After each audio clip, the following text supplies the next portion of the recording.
ఇది ఇంటర్వ్యూ కాదు, ఆత్మీయ సంభాషణ. ఒక కుటుంబ సభ్యుల మధ్య ఆత్మీయ సంభాషణ ఇంకా చెప్పాలంటే. కాబట్టి ఫార్మాలిటీస్ లేకుండా డైరెక్ట్గా సబ్జెక్ట్లోకి వద్దాం. ఈయన నాకు తమ్ముళ్ళు లాంటివాడు. ఈయన పేరు చెంబోలు శ్రీరామ శాస్త్రి. ఈ తమ్ముడికి ఇంకో అన్నగారు ఉన్నారు. ఆయన పేరు సిరివెన్నెల సీతారామ శాస్త్రి అని అందరూ అంటారు. ఆయన పేరు కూడా చెంబోలు సీతారామ శాస్త్రి. ఆయనకి నాకు బాంధవ్యం ఏంటంటే ఆయన నన్ను అన్నగారని, మా శ్రీమతిని ముదిని గారని అనేవాడు. ఇంకోటి, ఇద్దరికి కామన్ గురువు గారు సద్గురు శివానందమూర్తి గారు. ఒకే గురువు దగ్గర ప్రేరణ పొందాం, ఒకే గురువు దగ్గర సమాన వాత్సల్యం పొందాం, సమానమైన ఉపదేశాలు పొందాం. కాబట్టి అది మాకు చుట్టరికం. ఇప్పుడు వారు సంవత్సరం అయింది దేహం చాలించి సీతారామ శాస్త్రి గారు. ఆయన గురించి ఆయన సోదరుడు శ్రీరామ శాస్త్రి గారు ఈ మధ్య మంచి పుస్తకం రాశాడు, పూర్ణత్వపు పొలిమేరలో సీతారామ శాస్త్రి గారి వ్యక్తిత్వ విశ్లేషణ అని. ఈ మధ్య అది ఆయన నాకు ఇచ్చారు, చూశా. దాని తర్వాత ఆయన మాట్లాడదామని అనుకొని పిలిచాను. అలాగే నేను ఇప్పుడు మన బుక్ చదివిన తర్వాత మీతో మాట్లాడదామని అనుకున్నా. అంటే ఏదో ఇంటర్వ్యూ చేసి మన ఇద్దరం కలిసి మాట్లాడి మన చర్చా విశ్లేషణ ద్వారా శ్రీరామ శాస్త్రి గారిని కొత్తగా మనం ఈ టార్చ్ లైట్తో ఆ సూర్యుడికి మనం చూపించాల్సిందేం లేదు. ఆయనకు రావాల్సిన జగమంతా అది జగమెరిగిన మహాత్ముడు ఆయన. కాకపోతే పుస్తకం చదివిన తర్వాత నాకు చాలా బాగా నచ్చింది ఈ బుక్. ఇందులో మీరు రాసినవి కొన్ని రాశారు ఆయన గురించి, వ్యక్తిత్వం. అందులో మొహమాటం లేకుండా ముందు మెచ్చుకోవాల్సింది ఏంటంటే, సొంతంగా తోడబుట్టిన వాడు, సొంత అన్నగారు, జగత్ ప్రసిద్ధుడు, బ్రహ్మాండమైన సెలబ్రిటీ, అంతటి ఫ్యాన్ ఫాలోయింగ్ అసలు ఈ మధ్యకాలంలో ఏ కవికి మనం కని విని ఎరగం. మన ఆయన అంత్యక్రియలప్పుడు వచ్చిన జనము, దేశ ఆదరణ అవ్యాధారణ పొందిన వాడి గురించి మీరు మాట్లాడేటప్పుడు ఆయన గురించి విశ్లేషణ చేసినప్పుడు మొహమాటం లేకుండా, ఏమీ దాచుకోకుండా, ఒక సత్యాన్వేషిగా నిర్మోహమాటంగా మీ అన్నని మీరే తుడిచే ప్రయత్నం చేశారు. అది నాకు నచ్చింది. అందుకని ఆయన గురించి నాకు ఇదివరకు కొంత లీలగా ఉన్న కొన్ని అభిప్రాయాలు చదివిన తర్వాత ఇంకా క్లారిఫై అయినాయి. ఒకసారి మీతో మాట్లాడితే ఇంకొంచెం ఆయన నాకు బాగా అర్థమవుతాడని చెప్పి మిమ్మల్ని పిలిచాను. ధన్యుడు సార్. ఈ పుస్తకం ఏమిటి, దీని గురించి కాస్త చెప్పండి ముందు. యాక్చువల్గా అన్నయ్య ఎప్పుడు కూడా తను నేను శాస్త్రి గారి అలాగా అనిపించుకోవడానికి ఇష్టపడేవాడు కాదు. అవును. నాకు పిలిచి నా వ్యక్తిత్వాన్ని విశ్లేషణ చేయడానికి ఎవరైనా రాస్తే బాగుంటుంది అనుకుంటున్నాను నేను, అది నేను కూడా చూస్తాను అన్నాడు. అని ఒక ఆయనకి అప్పచెప్పాడు. అప్పచెప్తే ఆయన ఒక 100 పేజీలు రాసి పంపించారు. అన్నయ్య నాకు ఇచ్చి ఇది చూడరా అన్నాడు. నువ్వు అనుకున్నట్టు రాలేదన్నయ్య అన్న. నువ్వు ఎంత గొప్పవాడో చెప్పడమే జరుగుతున్నది తప్ప నువ్వేమిటి అనేది చెప్పడం జరగట్లేదు, నేనే రాస్తాను అన్న. ఇది ఎప్పుడు 7-8 ఏళ్ల క్రితం. అన్నయ్యకి 2015లో షష్ఠి పూర్తి అయింది. ఆ షష్ఠి పూర్తి సందర్భంగా తీసుకురావాలని దానికంటే ఒక 6 నెలల ముందు మొదలుపెట్టాం. ఇప్పుడు షష్ఠి పూర్తి అంటే నేను వచ్చారు సాయంత్రము కొద్దిమంది కుటుంబ సభ్యులైనా పిలుస్తున్నానని చెప్పాడు. అవును. 25-30 మంది కన్నా ఎక్కువ లేరు అక్కడ దశపల్లా హోటల్. మీ ఫ్యామిలీ మెంబర్స్ బయట వాడిని బహుశా నేను నండూరు రామకృష్ణ గారు వచ్చినట్టు. అవును.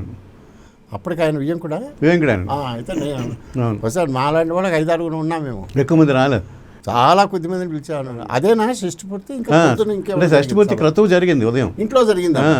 2 రోజులు జరిగింది క్రతువు జరిగింది. ఒకరోజు పార్వతీ కళ్యాణం కూడా చేయించాము. ఆ రోజు సాయంకాలము ఇలాగ ఆత్మీయులు ఇంకా కొంతమందిని పిలిచి ఈ సెలబ్రేట్ చేసుకోవాలనే ఉద్దేశంతో ఆ రోజు దశపల్లా హోటల్లో పెట్టాం అనమాట. అప్పుడు దానికి అక్కడ రిలీజ్ చేయాలని అనుకున్నాము. కొన్ని కారణాల వల్ల అన్నయ్యకి కొంత అనారోగ్యం అది ఉండడం వల్ల అది కుదరలేదు. అది అలా లేట్ అయిపోతే వచ్చింది. అలాగే ఇంకా ఆ స్థితి కావలేదు కదా, పర్ఫెక్ట్గా చేద్దామనే ఉద్దేశంతో నేను అలాగే రాసుకుంటూ వస్తున్నా. అప్పుడు మొదలుపెట్టాను. అయితే రాసిన ప్రతి వ్యాసం అన్నయ్యకి చూపించేవాడిని. అన్నయ్యకి చాలా బాగుందిరా అన్నాడు. చాలా బాగుంది, నువ్వు నన్ను పట్టుకున్నావు కరెక్ట్గాను, నేనేమిటి అనేది నువ్వే పట్టుకున్నావు, మిగిలిన వాళ్ళు ఎవరు పట్టుకోలేకపోతున్నారు అన్నాడు.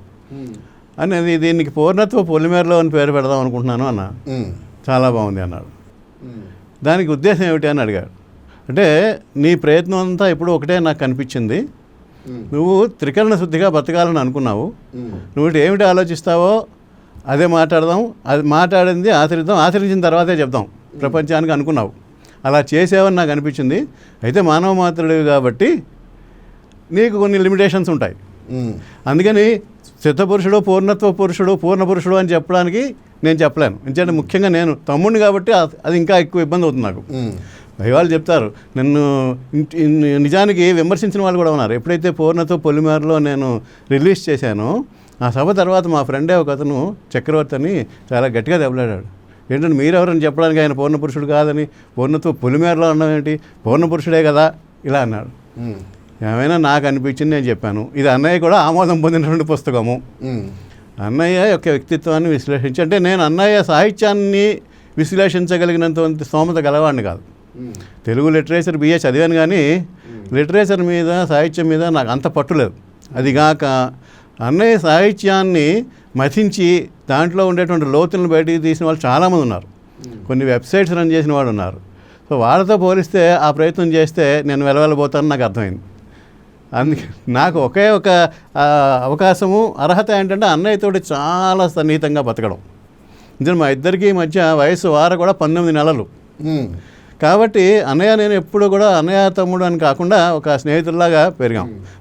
మా ఇద్దరి మధ్య స్పర్ధ కూడా ఉండేది. కలిసి దెబ్బలు తనుకున్నారు, కొట్టుకున్నాం, దెబ్బలు తిన్నాము, దెబ్బలు కొట్టుకున్నాం, అన్నీ చేసాం. ఆ స్పర్ధ కూడా ఉండేది. చేసిన దొంగ నాటకాలన్నీ రాశారు కదా, అవన్నీ మాకు తెలుసు కాబట్టి చిన్నతనంలో ఆ అర్హత నాకు ఉంది అనిపించి నేను పూనుకుని ఆల్మోస్ట్ కంప్లీట్ అయిపోయింది. యాక్చువల్గా అన్నయ్య దేహం చాలించడానికి ముందే కంప్లీట్ అయిపోయింది. లాస్ట్ ఏదైతే మహాభినిష్క్రమణం అని ఏదైతే రాశానో అదొక్కటే నేను యాడ్ చేశాను. మిగిలిన ఏవి కూడా ఆయన చూశాడు.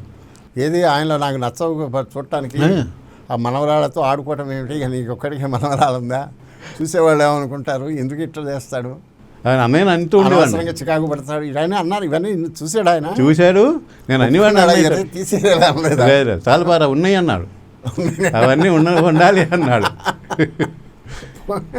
ఎందుకంటే ఏ మనిషి పర్ఫెక్ట్ కాదు, పైగా నేను దాచుకోను. అన్నయ్య గురించి మా బావ రాస్తూ ఒక మాట రాశాడు. ఎవరా బావ? జయంతి శ్రీనివాసరావు అని మా చెల్లెలు మగుడు, చిన్న చెల్లెల్ని ఇచ్చాం. మాకు చిన్నప్పటి నుంచి ఫ్రెండ్. ఓకే. వాడు ఇంగ్లీష్లో రాశాడు, అది ది కాంటూర్స్ ఆఫ్ ది కన్సమ్మేషన్ అని చెప్పి రాశాడు కదా. అందులో ఒక మాట అన్నాడు, అన్నయ్య దేవతా వస్త్రాలను చూడ్డు, సీతారాం దేవతా వస్త్రాలను చూడ్డు, ఏదైనా తన మనసుకి ఎలా అనిపిస్తే అది చేస్తాడు, అది చెప్తాడు కూడా. ఫలానా వాళ్ళని రిలీజ్ చేయాలని కానీ ఫలానా చేయాలని కానీ అన్నయ్య ఎప్పుడు అనుకోడు, మా సీతారాం ఎప్పుడు అనుకోడని చెప్పాడు. సో అది అక్షరసత్యం.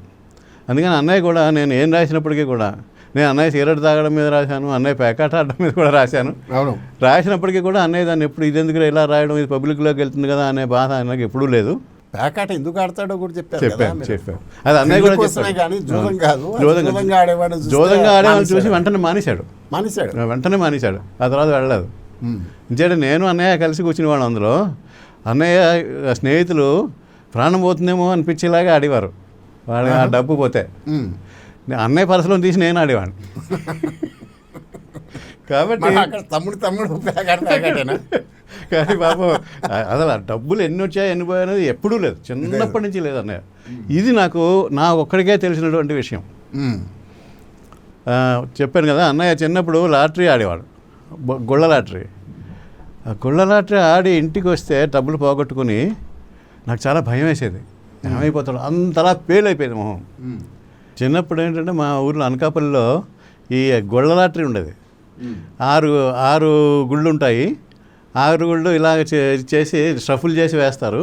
వేసి ఒకటి కంటే ఎక్కువ సార్లు ఏదైనా పడితే, ఒక 2 రెళ్ళు కానీ 3 రెళ్ళు కానీ పడితే అన్ని రెట్లు ఇస్తారు. ఒకసారే పడింది అనుకోండి, 6 ఒకసారి పడింది అనుకోండి, 6 గుళ్ళు అనే షట్కోణం అనమాట. అన్ని వైపులా అది 1 2 3 4 5 6 అని చుక్కలు ఉంటాయి.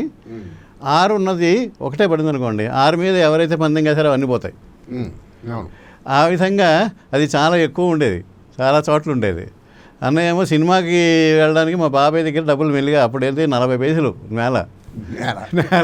మా బాబాయ్ కూడా జీతం ఎంత ఉండేది, నెలకి 75 రూపాయలు ఉండేది. కానీ మేమంటే చాలా ఇష్టం ఆయనకి, అందుకని చెప్పి డబ్బులు ఇచ్చేవాడు. నాకు ₹1, అన్నయ్యకి ₹1 ఇచ్చేవాడు.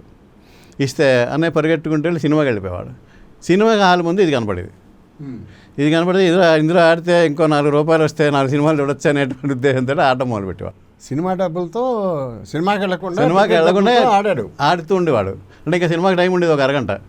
సరే ఉంది కదా ఈలోగా ఆడదాం, ఈలోగా 4 డబ్బులు చేసుకుంటే మళ్ళీ ఇంకో 4 సినిమాలు చూడొచ్చు అనేటువంటి ఆశపడేవాడు. చాలా పెద్ద ధనాశతో ఉండేది. దాంతో ఆడేవాడు. అందులో విచిత్రం ఏంటంటే మొట్టమొదటి ఎప్పుడు ఎవరు ఆడినా వస్తుంది అంతే. అది జోద లక్షణం. అది వచ్చింది ఎవరు కూడా పట్టుకుని వెళ్ళిపోలేరు, అది పోయే వరకు ఆడతారు. అదే గాలం. అన్నయ్య కూడా అలాగే పోగొట్టుకుని పరిగెట్టుకుంటూ మళ్ళీ వచ్చేసేవాడు. వచ్చి బాబాయ్ సినిమాకి వెళ్ళాలి, డబ్బులు ఇలా అయిపోయాను. మా బాబాయ్ నా దగ్గర డబ్బులు తీసుకుని ఇచ్చేసేవాడు. అరే నువ్వు నీ డబ్బులు ఇవ్వరా, నీకు తర్వాత ఇస్తాను, నువ్వు ఎలా వెళ్ళగల. మీకు ఇచ్చింది ఎంత? 10 రూపాయలు. అది కూడా ఆయన దగ్గర లేదు, రెడీగా లేదు, ఇచ్చేవాడు పాపం. నాకు మా బాబాయ్ దగ్గర మా అమ్మ దగ్గర అకౌంట్ పెరుగుతూ ఉండేది. 2 రూపాయలు, 2.5, 3 రూపాయలు. వాడుకోలేదు కదా, నాకు ఇప్పుడు వాడుకోవడానికి అవకాశం. అంతే. అలాగే దబాయించేవాడు మా చెల్లెలు డబ్బులు. మా చెల్లి ఏంటి, చిన్న చెల్లి కొంచెం బాగా గడుసుగా ఉండేది. డబ్బులు దాని దగ్గర, నీకు దగ్గర డబ్బులు ఎక్కడ వచ్చావా అని. నేను దొరికించుకున్నాను అనేది. దొరకడం వేరే, దొరికించుకోవడం మళ్ళీ తమ్ముడు జేబులో కొట్టేసి మొత్తం మీద దాని దగ్గర ఉన్న డబ్బులు ఎవరైనా ఇచ్చి ఉంటే నాకు ఇచ్చాను. వాడు ఎందుకు ఇచ్చేయాలని కానీ, డబ్బులకి నీది నాదని ఉండదే, ఎవరికి అవసరం అయితే వాడు వాడుకోవాలి, అంతే. నీకు అవసరం లేదు కదా అందుకని చెప్పి నాకు ఇవన్నీ అలా పట్టుకుపోయాడు. అదే తన డబ్బులు కూడా అందరికీ అలాగే ఇచ్చాడు. అది చివరి వరకు కూడా. ఎప్పుడూ కూడా ఎప్పుడైనా నేను ఇక్కడికి రావడం కారణం ఏంటంటే, హైదరాబాద్కి నేను విశాఖపట్నంలో బ్రాంచ్ మేనేజర్గా ఉండేవాడిని యునైటెడ్ ఇండియా ఇన్సూరెన్స్లో. నాకు కారు అదే ఉండేది. అవన్నీ వదులుకొని ఎప్పుడు చేరారు మీరు? నేను జాబ్లో 78లో చేరాను. ఓకే, 78లో యునైటెడ్ ఇండియా ఇన్సూరెన్స్లో చేరాను. నేను 97కి వచ్చేసరికి బ్రాంచ్ మేనేజర్ని. యాక్చువల్లీ 97లో నేను ఇక్కడికి వచ్చినప్పుడు అన్నయ్య వచ్చాడు. అన్నయ్య అన్నాడు, నేను ఇక్కడికి వస్తున్నాను, పాటలు రాస్తున్నాను, డబ్బులు వస్తున్నాయి, కానీ డబ్బులన్నీ ఖర్చు అయిపోతున్నాయి. ఎందుకంటే అప్పుడు మద్రాసు నుంచి చాలా మటుకు ఇండస్ట్రీ ఇక్కడికి వచ్చేసింది. అవును. ఇక్కడికి వచ్చేసినప్పుడు అన్నయ్యని పిలిచేవారు, ఎవరో ఒక నిర్మాత పిలిచేవాడు, వాళ్ళు టికెట్ వేసేవారు. ఆ టికెట్ తీసుకుని వచ్చేవాడు. గ్రీన్ పార్క్ హోటల్లో ఆయన దింపేవారు. అన్నయ్య 1 రోజు 2 రోజులు ఉండి పాట కంప్లీట్ అయిపోయిన తర్వాత వెళ్ళిపోయేటప్పటికి ఎవరో వచ్చేవారు ఇక్కడ లోకల్గా, రాసి గారు మాకు రాసి పెట్టండి, మాకు రాసి పెట్టండి అనేవారు. వాళ్ళని డబ్బులు ఇవ్వమని అడిగేవాడు కాదు, రిటర్న్ టికెట్ వేయమని అడిగేవాడు కాదు. అప్పుడు ఎన్నాళ్ళు ఉన్నాడో అన్నాళ్ళు అన్నయ్య ఆ డబ్బులన్నీ గ్రీన్ పార్క్కి ఇచ్చేసేవాడు, సంపాదించినవాడిని. ఇలా నాకు చెప్పాడు. నేను అదేమిటండి, ఎవరో ఒకరి కోసం వచ్చాను కదా, వాళ్ళు ఇక్కడికి వచ్చిన వాళ్ళు నేను డబ్బులు ఎలా ఆడుతాను అనేవాడు. అది కాదు, ఇప్పుడు మన ఆత్రేయ గారు పెట్టిన ఒరవడి ఉంది. ఆయన మద్రాసులోనే ఉన్నా ఆయన పాట కనుక రాయాలంటే నిర్మాత హోటల్లో రూమ్ బుక్ చేయాలి. అక్కడ ఎన్ని రోజులైనా కానీ ఆయనకి ఎన్ని రోజులు, ఇప్పుడు 3 వస్తే అప్పుడు రాస్తాడు. ఆ మధ్య ఏదో జోక్ వచ్చింది కదా, ఆయన కూర్చొని మీరు పెట్టిన హోటల్ బిల్లు పెరిగిపోతున్నది, ఇన్ని రోజులైనా రాలేదు, ఒక పల్లవి కూడా రాలేదు, ఈ హోటల్ చోళాలో మిమ్మల్ని పెట్టాను, ఇన్ని రోజులైనా బిల్లు పెరుగుతుంది కానీ ఒక్క పల్లవి రాలేదంటే, నాయన చోళుల కింద పల్లవులకి పడదు, నీకు తెలియదు, అందుకనే రాలేదు, ఎప్పుడో వస్తుంది అన్నాడు. వెయిట్ చేశాడు.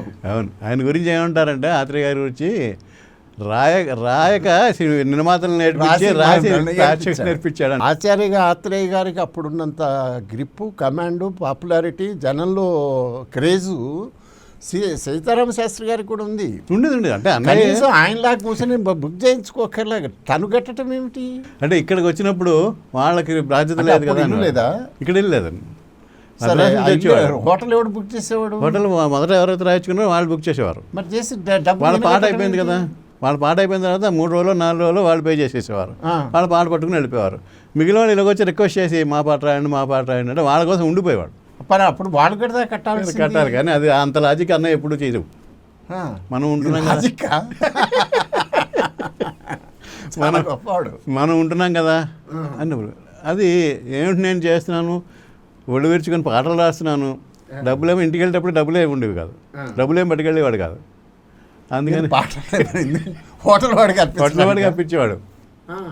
అందుకని నాతో ఇలా ఉందిరా, ఇక్కడికి వస్తున్నాను, నెలకి 15-20 రోజులు ఇక్కడే ఉంటున్నాను, పాటలు రాస్తున్నాను, డబ్బులు సంపాదిస్తున్నాను, కానీ మనకేం డబ్బులు మిగలటం లేదు, నువ్వు కూడా వచ్చేస్తే ఇద్దరం కలిసి ఉందాంరా అన్నాడు. సరే అని చెప్పి నేను అక్కడ రిక్వెస్ట్ ట్రాన్స్ఫర్ పెట్టుకుంటే ఏమవుతుంది, మా దాంట్లో బ్రాంచ్ మేనేజర్షిప్ తీసేస్తారు, కారు తీసేస్తారు, అలవెన్సులు తీసేస్తారు. సరే అన్నయ్యతో కలిసి ఉండొచ్చు కదా అని చెప్పి కనీసం మీ కారు ఇచ్చాడా అన్న? కారు ఇవ్వలేదు.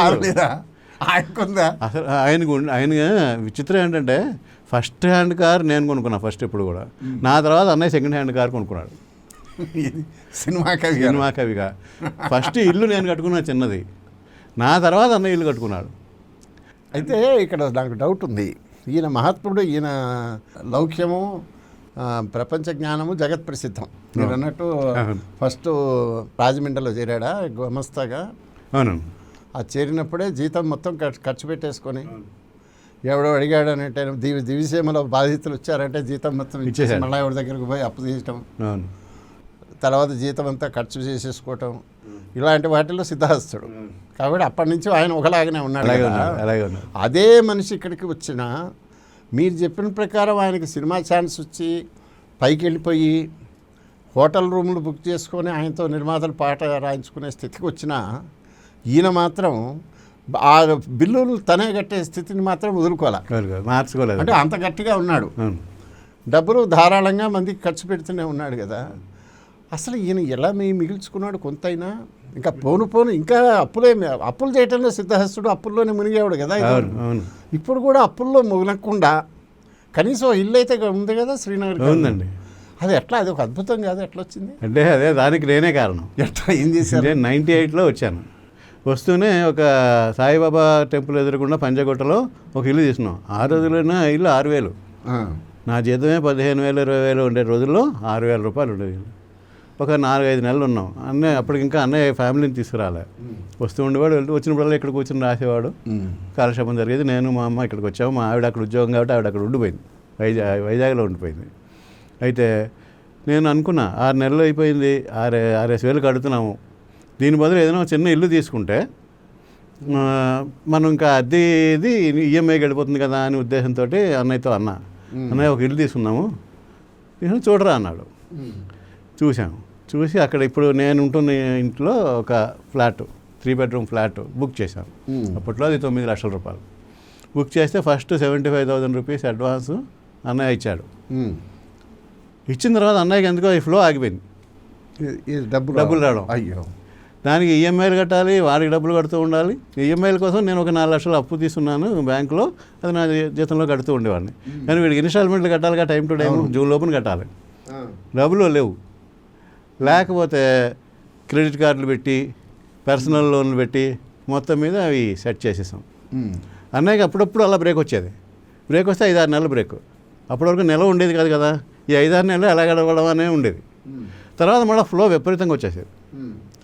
అన్నయ్య యొక్క డబ్బు మీద ఇది డిటాచ్మెంట్ ఎలా ఉంటుందంటే, మొత్తం మా అమ్మాయి పెళ్ళికి 7 లక్షలు 8 లక్షలు ఖర్చు అయింది. అమ్మాయి అదృష్టం ఏమిటో, రేపు షాపింగ్కి వెళ్ళాలి అంటే, షాపింగ్కి వెళ్ళాలా అంటున్నావు కదా, ఎంత కావాలి రాను, 50,000 కావాలి, ఎప్పటికి వెళ్ళాను వాడు. అప్పుడు వెంటనే అతనికి డబ్బులు వచ్చేవి, అన్నయ్యకి ఆ డబ్బులు ఇచ్చేవాడు. ఫలానా ఖర్చు ఉంది, బంగారం కొనాలి, ఎంతో 1 లక్ష అవుతుంది, పట్టుకెళ్ళాను వాడు. అయితే ప్రతి నయా పైసా కూడా అన్నయ్య ఖర్చు పెట్టాడు. అన్నయ్య నేను అనేటువంటి ఉండేది కాదు. అలా 2006 వరకు అన్నయ్య అఫైర్స్ అన్నీ నేను చూశాను. ఆ చూసిన టైంలో అన్నయ్యకు 2 ఫ్లాట్లు కొని పెట్టగలిగాను. 2 ఫ్లాట్లు. ఇండిపెండెంట్ హౌస్ ఎప్పుడు కొనడానికి ఇష్టపడతాను. ఆస్తులు, ఫామ్ హౌస్లు ఏం లేవు. మామూలుగా సినిమా వాళ్ళు అంటే అవన్నీ ఉంటాయి కదా. అంటే సినిమా వాళ్ళు రెండు రకాలుగాను వాళ్ళు ఆలోచించగలుగుతారు. వాళ్ళ పని వాళ్ళు చేస్తూనే లౌకికంగా ఆర్థికంగా బలపడాలనే కోరిక ఉండేది ఉంటుంది. అన్నయ్యకి లేదు, అందరికీ ఉంటుంది. అది వదిని చెప్పినా వినేవాడు కాదు, అవన్నీ నాకు చెప్పకనేవాడు. ఆ విధంగా 2 ఫ్లాట్లు సంపాదించుకున్నాడు. అవునండి, నేను విన్నా. మళ్ళీ అందరూ అనుకుంటారు కనీసం పాటకి 1 లక్ష కనీసం తక్కువ, 3 లక్షల రూపాయలు ఇచ్చిన రోజులు కూడా ఉన్నాయి. 3 లక్షలకు పాట రాస్తే అన్నయ్యకి మొదట్లో కోట్లు మీ ఇంట్లో ఉన్నారు కదా. ఏమైనా అవి అదే ఇంకా చెప్తున్నాం కదా, అన్నయ్యకి దాని ఎంత వస్తున్నది ఎంత వెళ్ళిపోతున్నది అనే ఆలోచన ఉండేది కాదు. ఇంకా మేనేజర్ అంటూ ఎవరు లేరు. మరి అర్థంగా మీ వదిన గారు ఆవిడ మాట పడనివాడు కదా. ఆమె యజమాయిషి కూడా ఏమీ లేదు. మీరందరేమో తమ్ముళ్ళు, మేమేమో యాక్చువల్గా ఎక్కడో ఉన్నాం. మేము 98 నుంచి వచ్చిన తర్వాత వదిలిపెట్టారండి ఆ మనిషిని. అట్లా కాదు, ఏదో కంట్రోల్ పెట్టారు. అతి కష్టం మీద మాస్టారు టైం టు టైం మాస్టర్ చాలాసార్లు వెళ్ళేవారు మద్రాసు. మాస్టర్ ఉన్నారు కదా. అదే ఆయన అతి కష్టం మీద ఏం చేశారంటే వెళ్ళినప్పుడు ఆయన మరి చెప్పలేదా చేశారు, నాయన నువ్వు బ్రహ్మాండమైన కవి అయ్యావు కదా. అవును, వెళ్ళినప్పుడల్లా 50,000 పట్టుకొచ్చేసుకునేవారు. పట్టుకొచ్చేసి ఆ వైజాగ్లో ఒక స్థలం కొనిపెట్టారు. ఇప్పటికే ఆ స్థలం ఉంది. అది కూడా మా వదిన పేరు మీద కొన్నారు. అదే అబ్బాయి నీ దగ్గర డబ్బులు ఉండవు, నీకు డబ్బులు ఆశిన ఆలోచన ఉండదు, నేను వచ్చాను కదా నాకు ఇయ్యి అనేవాడు. సార్ ఇవాళ లేవు సార్, ఇవాళ వేస్తే వచ్చే వరకు ఉంటానని కూర్చుని అలాగా బలవంతంగా పట్టుకెళ్ళి అక్కడ ఒక స్థలం కొనిపెట్టారు. అది 90s కొన్నారు. కొన్నది ఇప్పుడు చాలా మంచి వాల్యుబుల్గా ఒక స్థలం అయింది. కాబట్టి ఆయన ఒకప్పుడు మగుటం లేని మహారాజు. సినిమా రంగంలో సిరివెన్నెల అంటే మహా క్రేజ్ కదా. ఆయన సినిమా లేకుండా ఆయన పాట లేకుండా సినిమా వచ్చేది కదా. అంత ఉన్నా ఏం చేసినా ఆయన మొదటి నుంచి ఒకే స్థితిలో ఉన్నాడు. ఒకే స్థితి. ఆయనకి అసలు దాని మీద ఆలోచన ఉండేది కాదు. సరే, అదృష్టం సరే మిగతా వివరాలు ఎందుకు కానీ ఒకటి చెప్పండి, చివరి దశలో ఆర్థికంగా ఇబ్బందులు ఏం పడలేదు? అసలు ఇబ్బంది లేదు, చాలా ఇబ్బంది లేదు, ఇప్పటికి కూడా ఇబ్బంది లేదు. కాబట్టి ఆర్థికం వదిలేయండి. ఈయనలో ఒక గొప్పతనం నాకేం కనపడిందంటే, మామూలుగా ఎవరైనా ఇది పెద్ద పెద్ద వాళ్ళందరి మీద ఉంటుంది. వాళ్ళు కనుక అది ఆ రంగంలోకి వస్తే రావటానికేమో అష్ట కష్టాలు పడతారు. వాళ్ళని వీళ్ళని పట్టుకొని ఏదో రకంగా పైకి రావాలని చూస్తారు. వచ్చిన తర్వాత ఇంకోటి రాకుండా అడ్డం కొడతారు. టాలెంట్ తనకన్నా ఎక్కువ ఉందంటే ఆ స్వాతి కిరణంలో వాళ్ళు ఎవరినో చూపించాడుగా, అట్టగే తనకన్నా ఎక్కువ ప్రతిభ ఎక్కడైనా కనపడుతుంది, వాడు ఉంటుందేమో అని చెప్పి వాడిని రాకుండా ఆపేస్తుంటారు. ఈ లక్షణం చాలామందిలో ఉంది.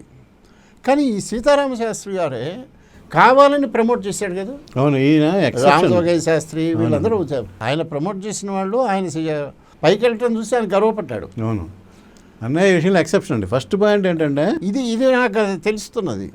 కానీ ఈయనకి ఇంకెవరి వన్నా తనకు ముందున్న వాళ్ళల్లో ఏమన్నా కొంత ఆయన్ని అడ్డుకోవాలని చూడటం అటువంటి జరిగినట్టు ఏమన్నా చెప్పాడా? అసలు అన్నయ్యకి సినిమా ఫీల్డ్లోకి రావాలనే ఉండేది కాదు. లేదు, మాస్టర్ పట్టుబట్టారు. ఎలాగైనా నువ్వు సినిమా ఫీల్డ్లోకి వెళ్ళాలంటే అన్నయ్య ప్రతిభని మొట్టమొదటి గుర్తించింది మాస్టర్.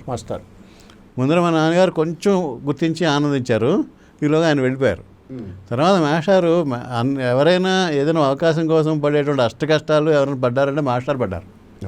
అన్నయ్య అసలు ఎప్పుడు పడ్డారు. ఆ వెళ్ళేటప్పుడు కూడా ఛాన్స్ వచ్చినప్పుడు కూడా వెళ్దామా వద్దా అని మీమాంసలో ఉండిపోయి వెళ్ళడానికి ఇష్టపడ్డారు. నేను మాస్టారు బలవంతంగా రైలు ఎక్కించాం. ఇప్పుడు నాకు ఈ పుస్తకం చదివితే నాకు వస్తుగా అర్థమైంది. నేను ఇంత పెద్ద పట్టించుకోలే. ఈ సత్యారావు ఎప్పుడు చూసినా సత్యారావు మాస్టర్ పేరు తప్ప ఇంకోటి దాని ఆయన మొదలు ఆయన ఉండాలి. ఆయన ఏదో ఆయన ఉంటేనే ఈయనకి అన్నట్టు. ఈ మాస్టర్ అంటే ఈయనకు చిన్నప్పుడు చదువు చెప్పిన ఆయనేమో స్కూల్లోనూ ఎక్కడో టీచర్ అయి ఉంటాడు అనుకున్నా. కాదు, ఆయనకి ఈయనకి పెద్ద తేడా కూడా లేదు. మాకు ఆయన మాస్టర్కి నాకు 7-8 ఏళ్ళు తేడా. ఆర్ఎస్ఎస్లోకి ఆయన మీ నాన్నగారు ఆయన అప్పచెప్పారు, తీసుకెళ్లారు, ఆయన ఒక దారిలో పెట్టాడు అంతే. కాబట్టి ఆయన చదువుకునే స్థితిలోనే ఉన్నారు. అవును, ఆయన అప్పటికి ఇంకా. మరి ఈ మాస్టర్ ఎందుకు వచ్చింది? మీ అందరూ ఎందుకంటారు ఆయన్ని మాస్టర్? ఆయన ఎందుకంటామంటే ఆయన చిన్నప్పటి నుంచి చాలా చాలా పవర్టీలోంచి వచ్చారు. ఫ్యామిలీని ఎలాగైనా ఏదో ఒకటి చేయాలి, సంపాదించాలి అనే ఉద్దేశంతో 10th ఆయన ఎస్ఎల్సీ అయిపోయిన తర్వాత ట్యూటోరియల్ కాలేజీలో టీచర్గా చేరారు. ఆ ట్యూటోరియల్ కాలేజీలోనే మా నాన్నగారు కూడా టీచింగ్గా చేసేవారు. మా నాన్నగారు ఏమో ఎల్డెస్ట్, ఈయనేమో యంగెస్ట్. అందుకని ట్యూటోరియల్ కాలేజీలో ఎవరినైనా మాస్టర్ అని అంటారు కదా, అందుకని అలా మాస్టర్గా స్థిరపడిపోయింది మొత్తం కుటుంబం మొత్తానికి. ఆయన తర్వాత కూడా ఆయన లెక్చరర్గా చేశారు, వైస్ ప్రిన్సిపల్గా చేశారు, ఆ టీచింగ్ లైన్లోనే ఉన్నారు. అందుకని ఆయన మాస్టర్, ఆయన ఎవరిని అన్నీ మీకు అంతే అండి పూర్తిగా. సరే, అది బాగానే ఉంది. ఇంకోటి, ఇప్పుడు ఇందాక పూర్ణత్వపు పొలిమేరలో ఉన్నారు, ఇక మిగతా వాటి గురించి మనం ఇప్పుడు ఆయన గురించి అంత అద్భుతమైన ఇవి బాగానే జరిగినాయి. ఈ పూర్ణత్వ పొలిమేరలో నా గురించి కూడా మీరు చెప్పారు కదా, నేను చేసిన ఆక్షేపణ, ఈ మాట నేనే ఉన్నాను కదా. మరి అప్పుడు దానికి సమాధానం చెప్పుంటే సరిపోయేది కదా. ఇది పూర్ణత్వం ఎట్లా అవుతుందండి? ఇందులో చెప్పే కదా. ఎక్కడ ఉందా? మీ ప్రస్తావన వచ్చిన తర్వాత నేనేమన్నానంటే, అదే ముఖ్యంగా నేను అన్నయ్యకి తమ్ముడు అవ్వడం వల్ల వచ్చినటువంటి ఇబ్బంది నాకు అని కూడా చెప్పాను. చెప్పి నాకు ఫర్మ్ బిలీఫ్ ఏంటంటే ఎవరు కూడా 100% పర్ఫెక్ట్ కాదు. అదే కాక నేను అన్నయ్యని చూసేవాడిని కదా రెగ్యులర్గా. చూసినప్పుడు కొన్ని నాకు నచ్చేవి కాదు. ముఖ్యంగా ఇందాక చెప్పే కదా మనవరాలతో ఆడుకుంటూ ఇది ఒక పరిపూర్ణ యోగికి ఉండవలసిన లక్షణాలు కావు అని నాకు అనిపించేది. పైగా నా పోలికప్పుడు శివానందమూర్తి గారితో ఉండేది. ఆయన ఎలా ఉంటారు, ఆయన ప్రవర్తన ఎలా ఉంటుంది, అన్నయ్య ప్రవర్తన ఎలా ఉన్నది, ఇవి రెండు ఆలోచించి ఇంకా ఆ స్థాయికి వెళ్ళలేదు ఈయన అనేటువంటి కంప్లైంట్ నాకు ఉండేది. అందుకని చెప్పి నేను పూర్ణతో పొలిమేరలోనే రాశాను తప్ప పరిపూర్ణ పురుషుడు అని రాయలేదు. ఇప్పుడు ఏమంటారు, అది ఆయన ఉన్నప్పుడు రాశారు, ఇప్పటికీ అంతేనా? అక్కడే ఆగారా? మీరు ఏమన్నా పొలిమేర దాటాను. ఇంతే దాటానంటే చెప్పండి. అన్నయ్య అంటూ ఉండేవాడు, ఏదైనా ఉపన్యాసం ఇచ్చి వస్తే అబ్బాయి చూసే ఎంత అద్భుతంగా వచ్చింది, ఎంతమంది మారిపోయారు అనేవాడు. నేను చాలా స్కెప్టికల్గా ఉండేవాడిని. అన్నయ్య నువ్వు మాటలతోటి మెస్మరైజ్ చేసేస్తావు. చేసేసి వాళ్ళందరూ కూడా నిజంగానే ఆ క్షణంలో నిజంగానే శాస్త్రి గారు చెప్పించాలి, శాస్త్రి గారు వెనకాల సైన్యంగా వెళ్ళాలి అనే భావన కూడా వాళ్ళలో వచ్చేస్తుంది. కానీ హాల్ దాటి బయట వెళ్ళగానే వాళ్ళ నిజ స్వరూపాలే బయటపడతాయి. ఇది నువ్వు ఎందుకు గ్రహించట్లేదు అని అడిగాను. అలా నిజంగా మారిపోవాలంటే నువ్వు ఒక ఉపన్యాసంతో ప్రపంచం మారిపోవాలి కదా, ప్రపంచం ఏం మారిపోలేదు కదా అని అడిగేవాడిని నేను. అడిగితే లేదురా బీజావాపన జరిగింది, నువ్వు అన్నట్టుగా సజ్జోగర్భంలాగా ఏమీ అయిపోలేదు, కానీ బీజావాపన జరిగింది, డెఫినెట్గా మార్పుకి ఒక నాంది ఉన్నది. అది నా ఉపన్యాసాల వల్ల కానీ, నా పాటల వల్ల కానీ, నా మాటల వల్ల కానీ అని చాలా కాన్ఫిడెంట్గా చెప్పేవాడు. ఇప్పుడు చూస్తే ఇప్పుడు ఒక పుస్తకం వస్తున్నది కదా, ఏంటది? ఇప్పుడు సురివెన్నెలకో నూలు పోగని రాశారు వాళ్ళు. ఎవరు? అభిమానులు రాశారు. వాళ్ళు చాలామంది అభిమానులు ఉన్నారు. ఆ సిరివెన్నెలకో నూలు పోగని రాసిన వాళ్ళు ఒక 100 మంది వేరియస్ ప్రొఫెషన్స్లో ఉన్నారు. డాక్టర్లు, సాఫ్ట్వేర్ ఇంజనీర్స్, నార్మల్ ఇంజనీర్స్, వ్యాపారస్తులు అందరూ ఉన్నారు. వాళ్ళందరూ ఒక వాట్సాప్ గ్రూప్గా తయారయ్యారు. వాట్సాప్ గ్రూప్గా తయారయ్యి అన్నయ్య పాటలు మెచ్చుకోవడం కాకుండా శాస్త్రి గారి వల్ల నేను ఈ విధంగా మౌల్డ్ అయ్యాను అని ఎప్పుడైతే చెప్పడం మొదలుపెట్టి నాకు నేనే తప్పు చేశాను, నేనే అన్నయ్యనప్పుడు పూర్తిగా విశ్వసించలేకపోయాను అనే ఫీలింగ్ ఇప్పుడు వచ్చింది నాకు. బ్రదర్, ఒకటి సిరివెన్నెల సీతారామ శాస్త్రి గారి గురించి, దాని గురించి ఆయన వ్యక్తి మీరు అన్నట్టు ఆ నూలు పోగులు బొలడై ఎంతమంది 100 మంది నూలు పోగులు సమర్పించారు. ఇప్పుడు 28 మంది రాశారు. తానా వాళ్ళు బ్రహ్మాండంగా వాల్యూమ్సే వేశారు. ఆయన గురించి కొన్ని వందల వేల ప్రశంసలు. మన ఇద్దరికన్నా కూడా చాలా పెద్ద పెద్ద గొప్పవాళ్ళు, నిష్ణాతులే తేల్చారు. అందుకని అవే మనం అక్కల ఆయన గురించి మన ఇద్దరం మాట్లాడుకుందాం. ఇక్కడ నాకు మీతో ఒక పేచీ ఉంది. చెప్పండి. ఇప్పటికి కూడా మీకు ఆ డౌట్ ఎందుకున్నది మీ అన్నయ్య మీద? ఇప్పుడు ఏంటంటే మీకు అది పొలిమేర ఎక్కడ దాటారంటే వాళ్ళ జీవితాలను మౌల్డ్ చేశాడు అని వాళ్ళెవరో అన్నారు కాబట్టి ఓహో ఈయన కూడా కొంచెం పూర్ణత్వం ఉన్నదని అనుకుంటున్నారంటే, మామూలుగా ఒక టీచర్లు ఇప్పుడు వ్యక్తిత్వ వికాసాలు వాళ్ళు మాట్లాడుతుంటారు చూడండి, పర్సనాలిటీ డెవలప్మెంట్ లెక్చర్లు ఇస్తుంటారు, వీడియోలు చెప్తారు. వీళ్ళ వల్ల ఎంతోమంది మౌల్డ్ అవుతున్నారు. కానీ నాకు ఆ నమ్మకం లేదు. 2 మంది అవుతున్నారు కదా, ఇక వాళ్ళందరి వల్ల వీళ్ళు పూర్ణత్వాలు వీళ్ళకి రావు. వాళ్ళ వల్ల అవ్వచ్చు. కానీ ఒక మనిషి, మీ అన్నయ్య నేను ఇంతకుముందు మీరు పుస్తకంలో కూడా అన్నారు, నేనేనా మొదటి కాలక్షేపణ చేసింది ఏమన్నా చెప్పండి ఒకసారి. మీరేమన్నారంటే నేను మీతో ఏమన్నా, అప్పుడు అన్నయ్య చనిపోయిన తర్వాత మీరు పరామర్శ చేయడానికి వచ్చారు, మీరు వదిన గారు వచ్చారు. వచ్చి కాసేపు కూర్చున్న తర్వాత నేను మీతో అన్నా, శాస్త్రి గారు నేను ఇలా ఒక పుస్తకం రాస్తున్నాను, దానికోసం సలహా సంప్రదింపుల కోసం మీ దగ్గరికి వస్తాను, దానికి పూర్ణత్వ పొలిమేరలో అనే పేరు పెట్టాను అన్న. ఎందుకంటే పూర్ణత్వ పొలిమేరలో అని పేరు పెట్టాను, మీరు నా దగ్గరికి వచ్చే సలహాలు తీసుకోవడానికి ముందే నేను మీకు చెప్తున్నాను, ఆయన పరిపూర్ణ పురుషుడు, ఆయన ఒక పని కోసం వచ్చారు, ఆ పని చేసుకుని వెళ్ళిపోయాడు, ఇంకో పని ఉంది కాబట్టి వెళ్ళిపోయాడు, కాబట్టి ఆయన వెళ్ళిపోయినందుకు కూడా విచారించవలసిన పని కాదు, ఆయన వేరే పని కోసం వెళ్ళారు అన్నా అని చెప్పారు. అందుకని నేను దానికి కట్టుబడి ఉన్నా. మీరు అన్నదానికి ఎందుకు లేదు నాకు చెప్పండి. ఎందుకు లేదంటే ఒకసారి డిస్కస్ చేద్దాం. అవును, ఎందుకంటే ఒకటండి, నేను అన్నయ్యతో నిత్యం బతికిన వాడిని. అవును, కొన్ని లక్షణాలు, కొన్ని విషయాలు నేను ఎప్పటికీ కూడా అది అన్నయ్య దగ్గర నుంచి ఎక్స్పెక్ట్ చేయలేను. ఏంటవి? ఉదాహరణకి ఫ్రాంక్గా చెప్పండి. ఫ్రాంక్గా చెప్తాను. ఎవరైనా బాగా క్లోజ్ ఫ్రెండ్ ఉన్నాడు అనుకోండి, క్లోజ్ ఫ్రెండ్ రిలేషను, అన్నయ్య అంటే విపరీత అభిమానం ఉన్నవాడు, అబ్బాయి నాకు ఇప్పుడైనా అవసరం అయితే ఒక 50 లక్షలు ఇవ్వగలవా అని అడిగాడు. ఎవరు? మీ అన్నయ్య. నేను అన్నా, నీకు అసలు అవసరం ఎందుకు వస్తుంది? ఫస్ట్ పాయింట్ రాదు, వచ్చిన ఎవరో ఇవ్వాలి నువ్వు ఎందుకు అనుకుంటావు? ఆ స్టేజ్ మనకు లేదు. కానీ అంటే ఆ అభద్రతాభావం ఏదైతే ఉందో అన్నయ్యకి, ఆ జీవితం మీద అభద్రతాభావం అది ఉండిపోయింది. అది ఒక పరిపూర్ణమైనటువంటి యోగికి ఉండే లక్షణం కాదు అని ఒకటి. రైట్. రెండోది ఏంటంటే, ఈ పిల్లలు ముగ్గురు చక్కగా సెటిల్ అయ్యారు. ఓకే. వాడు సెటిల్ అవ్వలేదని ఎప్పుడు వాళ్ళ కోసం బెంగపెట్టుకుంటూ ఉండేవాడు, ఆలోచిస్తున్నాడు. ఈ లక్షణాలు ఒకటి. తర్వాత ఏమిటంటే చెప్తున్నాం కదా, మనవరాలతోటి అంత ఎక్కువ ఇంకా ఎనామర్డ్ అనమాట. అది నాకు చాలా ఆశ్చర్యం అనిపించేది. ఏ పిల్లలైనా అలా చేస్తాడు. ఏమంటారు? ఇంకా ఆ పిల్లలంటే అందరూ మర్చిపోయాడు. మీరు వచ్చారనుకోండి, శాస్త్రి గారు చూడండి, దాని మాటలు చూడండి, దాని చేష్టలు చూడండి, ఇది ఇలాగా అది ఇలాగా అంటూ ఉంటాడు. నాకు కొంచెం ఎంబ్రాసింగ్ అనిపించింది. రైట్. ఈ కారణాల వల్ల ఇంకా అంటే నేను నా స్టాండర్డ్ అయితే ఉందో ఆ స్టాండర్డ్ కన్నా రీచ్ అవ్వలేదు. మూడైనా ఇంకా ఉన్నాయా ఆలోచించండి. అంతే 3 అంటూ అందుకని పెట్రోల్ ఇది కోపం కోపం లాస్ట్లో సంగతి తగ్గిపోయింది. కోపం లాస్ట్లో తగ్గిపోయింది. కాదు, కానీ కాదు, ఉండండి, చెప్పండి ముందు అవలక్షణాలు అన్నీ చెప్పేసి. ఎలా ఉండేదంటే అన్నయ్యకి అసహనం చాలా ఎక్కువ. ఏ విషయంలోనూ కూడా చాలా భగ్గుమన్నట్టు అంటూ ఉండేవాడు. ఏదైనా ఒక అనుకున్నది నా పుస్తకం కావాలని అనుకోండి, పుస్తకం దొరకకపోతే చేతిలో ఉన్న పుస్తకం విసిరేసేవాడు. ఎక్కడ పెట్టింది అక్కడ ఎందుకు ఉంచారు, ఎన్నిసార్లు చెప్పాలి మీకు, ఏం చేస్తున్నారు మీరు అందరూ, ఇలా తిట్టేవాడు. అలాగే మా తాయి అంటే అన్నయ్య కొడుకు ఎక్కడికైనా తీసుకెళ్ళినప్పుడు పొరపాటుని పెట్రోల్ కూర పొట్టించుకోకుండా ఫుల్ ట్యాంక్ లేకుండా కనుక బయలుదేరితే పెట్రోల్ బంక్ దగ్గర ఆగాడు అంటే చాలా తిట్టేసేవాడు. ఏరా నీకు తెలీదా, నాకు ఇవాళ నువ్వు రావాలని తెలుసు, ఫలానా చోటుకి వెళ్తున్నావని తెలుసు, నీకు పెట్రోల్ నాకు చికాకని తెలుసు, ఎందుకు వస్తున్నాడు అన్ని సెల్ ఫోన్లు కూడా విసిరేసిన రోజులు ఉన్నాయి. రైట్. అది అస్సలు వచ్చేది కాదు. గుర్తు తెచ్చుకోండి, అస్సలు ఇతను చాలా డార్క్గా కూడా చూసి ఉండొచ్చు మీకు ఇన్నేళ్ళ అనుభవం. మెయిన్ ఇంకోటి ఏంటంటే చెప్పండి, ప్రతి వాళ్ళని గుడ్డిగా నమ్మేసేవాడు. నమ్మేసి ప్రతి వాళ్ళని ఆల్మోస్ట్ బెడ్రూమ్లోకి అలౌ చేసేసేవాడు. దానివల్ల ఇబ్బందులు కూడా పడ్డాడు. అది కొంచెం నాకు నచ్చేది కాదు.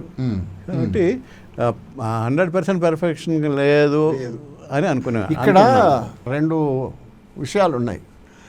ఒక మనిషిగా ఈయన పర్ఫెక్ట్ హ్యూమన్ బీయింగ్ కాదు, ఒక 100% ఆదర్శ పురుషుడు ఎట్లా ఉండాలో ఉండటానికి ఇవన్నీ కూడా బలహీనతలు అంటే 100% జస్టిఫైడ్. మేము మనస్ఫూర్తిగా మెచ్చుకోవాలి. ఎందుకంటే తమ్ముడై ఉండి కూడా ఒక పబ్లిక్ ఫెయిర్లో ఈ మాత్రం లుసుగు, అంత గొప్పవాడే, అంత చంద్రుడికి ఈ చిన్న మచ్చ లాంటివి చిన్న చిన్న నర్సులు కూడా లేకపోతే ఇంకా ఎంత పూర్ణచంద్రుడిలాగా వెలిగిపోయేవాడు కదా, ఈ కాస్త ఎందుకు అన్నది కూడా ఉండి అది దాచుకోలేక మీరు బయట పెట్టారు. అంతే కదా, అన్న మీద కోపం కాదు కదా, అస్సలు కోపం కాదు. రైట్. అంతవరకు మిమ్మల్ని హర్షించదగ్గదే, మీ నిష్పాక్షిక పరిశీలన శక్తి ఇది చేయక్కల. కానీ నా దృష్టిలో అసలు ఇవన్నీ అసలు ఇష్యూసే కావు. చాలా చిన్న విషయాలు చూసుకుని మీరు, ఎందుకంటే ఇవి గనక మనుషుల్ని పూర్ణత్వాన్ని తూచే హక్కులైతే ఇదైతే, ఇప్పుడు నేను ఒక్కొక్కటి చెప్తా. ఏమి వివేకానందుడు పూర్ణ యోగికి మీరు పూర్ణత్వంలోకి వచ్చాడా లేదా? వచ్చాడు. వివేకానందుడు ఇగో మీ అన్నయ్య అన్నాడే నాకు 50 లక్షలు ఇస్తావా, తెగడుక్కునేవాడు. ఎవడు ఖేత్రి మహారాజా అని వాళ్ళకి వీళ్ళకి నిన్నో చేయదలుచుకున్నాను, ఇవి చేద్దాం అనుకుంటున్నాను, యువర్ హైనెస్ అని ఆయన కొంతమందిని, అందరి మందరం కాదు కానీ ఆయనకు అద్భుతమైన పని, అది ప్రణాళిక వచ్చినవాడు మహాత్ముడు కదా, దానికోసం కొంతమందిని ఆయన అడగటము, దానికి ఏర్పాటు చేసుకోవటము, అడిగి నాకు అది అవుతుందో కాదో అని ఆందోళన పడటం. ఎందుకు అంత అది ఆయనకి ఉంది అంటే ఆయనకి పర్సనల్ అభద్రత కాదుగా ఆయన, ఇది అంతే. ఈయనకి పర్సనల్ ఫ్యామిలీ ఏదైనా మీరు కరెక్ట్గా కార్బన్ కాపీలు దొరకవు. ఇది ఒక అవలక్షణము అంటే ఇది ఇంకో రూపంలో అక్కడ కనపడుతుంది ఒకటి. ఇంకోటి ఏంటి, రెండోది పిల్లల మీద ప్రేమ అయితే శివానందమూర్తి గారు ఉన్నారు, సద్గురు శివానందమూర్తి గారు. ఆయన చెప్పేది ఏముంది, పరమశివుడు, నడిచే శివుడు ఆయన. వాళ్ళ కొడుకు రాజశేఖర్ యొక్క సినిమా బుద్ధ సినిమా తీస్తానన్నప్పుడు దాని గురించి ఆయన వాళ్ళతో ఆయనతో మాట్లాడేటప్పుడు కనుక ఆ సంభాషణలు కనుక ఎవరన్నా చూసేవాళ్ళు ఏమనుకుంటారంటే, అబ్బో ఈయనకి ఇంకా ఏమి లేదు, ఆ కొడుకు ఆయన కెరీరు అది ఎట్ట చేయాలా ఏమిటి అది అనే దాని మీదనే మొత్తం జీవితం అంతా దాన్నే ఖర్చు పెట్టేస్తున్నాడు అట్టగా కనబడతారు. అంత ప్రేమ ఉంటుంది. తర్వాత కోపాలు అంటున్నారు. ఈ కోపాలు వగైరాలు అనేవి ఇక మామూలుగా సహజ లక్షణాలే, దాదాపుగా అందరికి. మీరు అన్న ఇంతకన్నా 1/10 రెట్లు హెచ్చవేసిన రామకృష్ణ పరమహంస అనేవాడు పిచ్చోడు అనుకునేవారు. అక్కడ కాళీ మందిరంలో పిచ్చోడు అనేవాళ్ళు అందరూ ఆయన్ని. ఆ వెంకయ్యని ఉండేవాడు, ఆయనే అందరూ పిచ్చోళ్ళనే అంటారు మామూలుగా మహాత్ములు ఎవరైనా. రాడు తీసుకొని కొడతారు, బూతులు తిడతారు, అరుస్తారు, కరుస్తారు.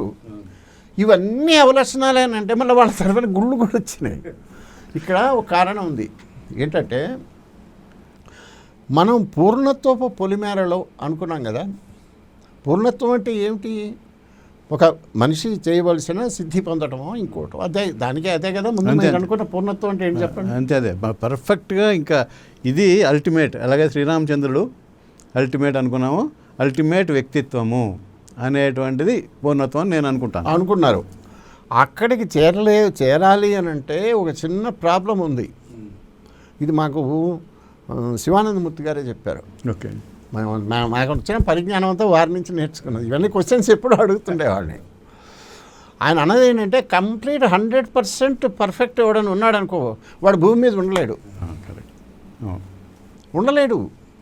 మీరు శ్రీరామచంద్రుడు అన్నారు, సద్గురు శివానందమూర్తి గారు ఒక కథ చెప్పారు. శరభంగ మహర్షి తపస్సు బ్రహ్మాండంగా చేసి కొండల కొద్దీ ఆయన అరణ్యవాసంలో వెళ్తాడు శ్రీరామచంద్రుడు సతీ సమేతంగా.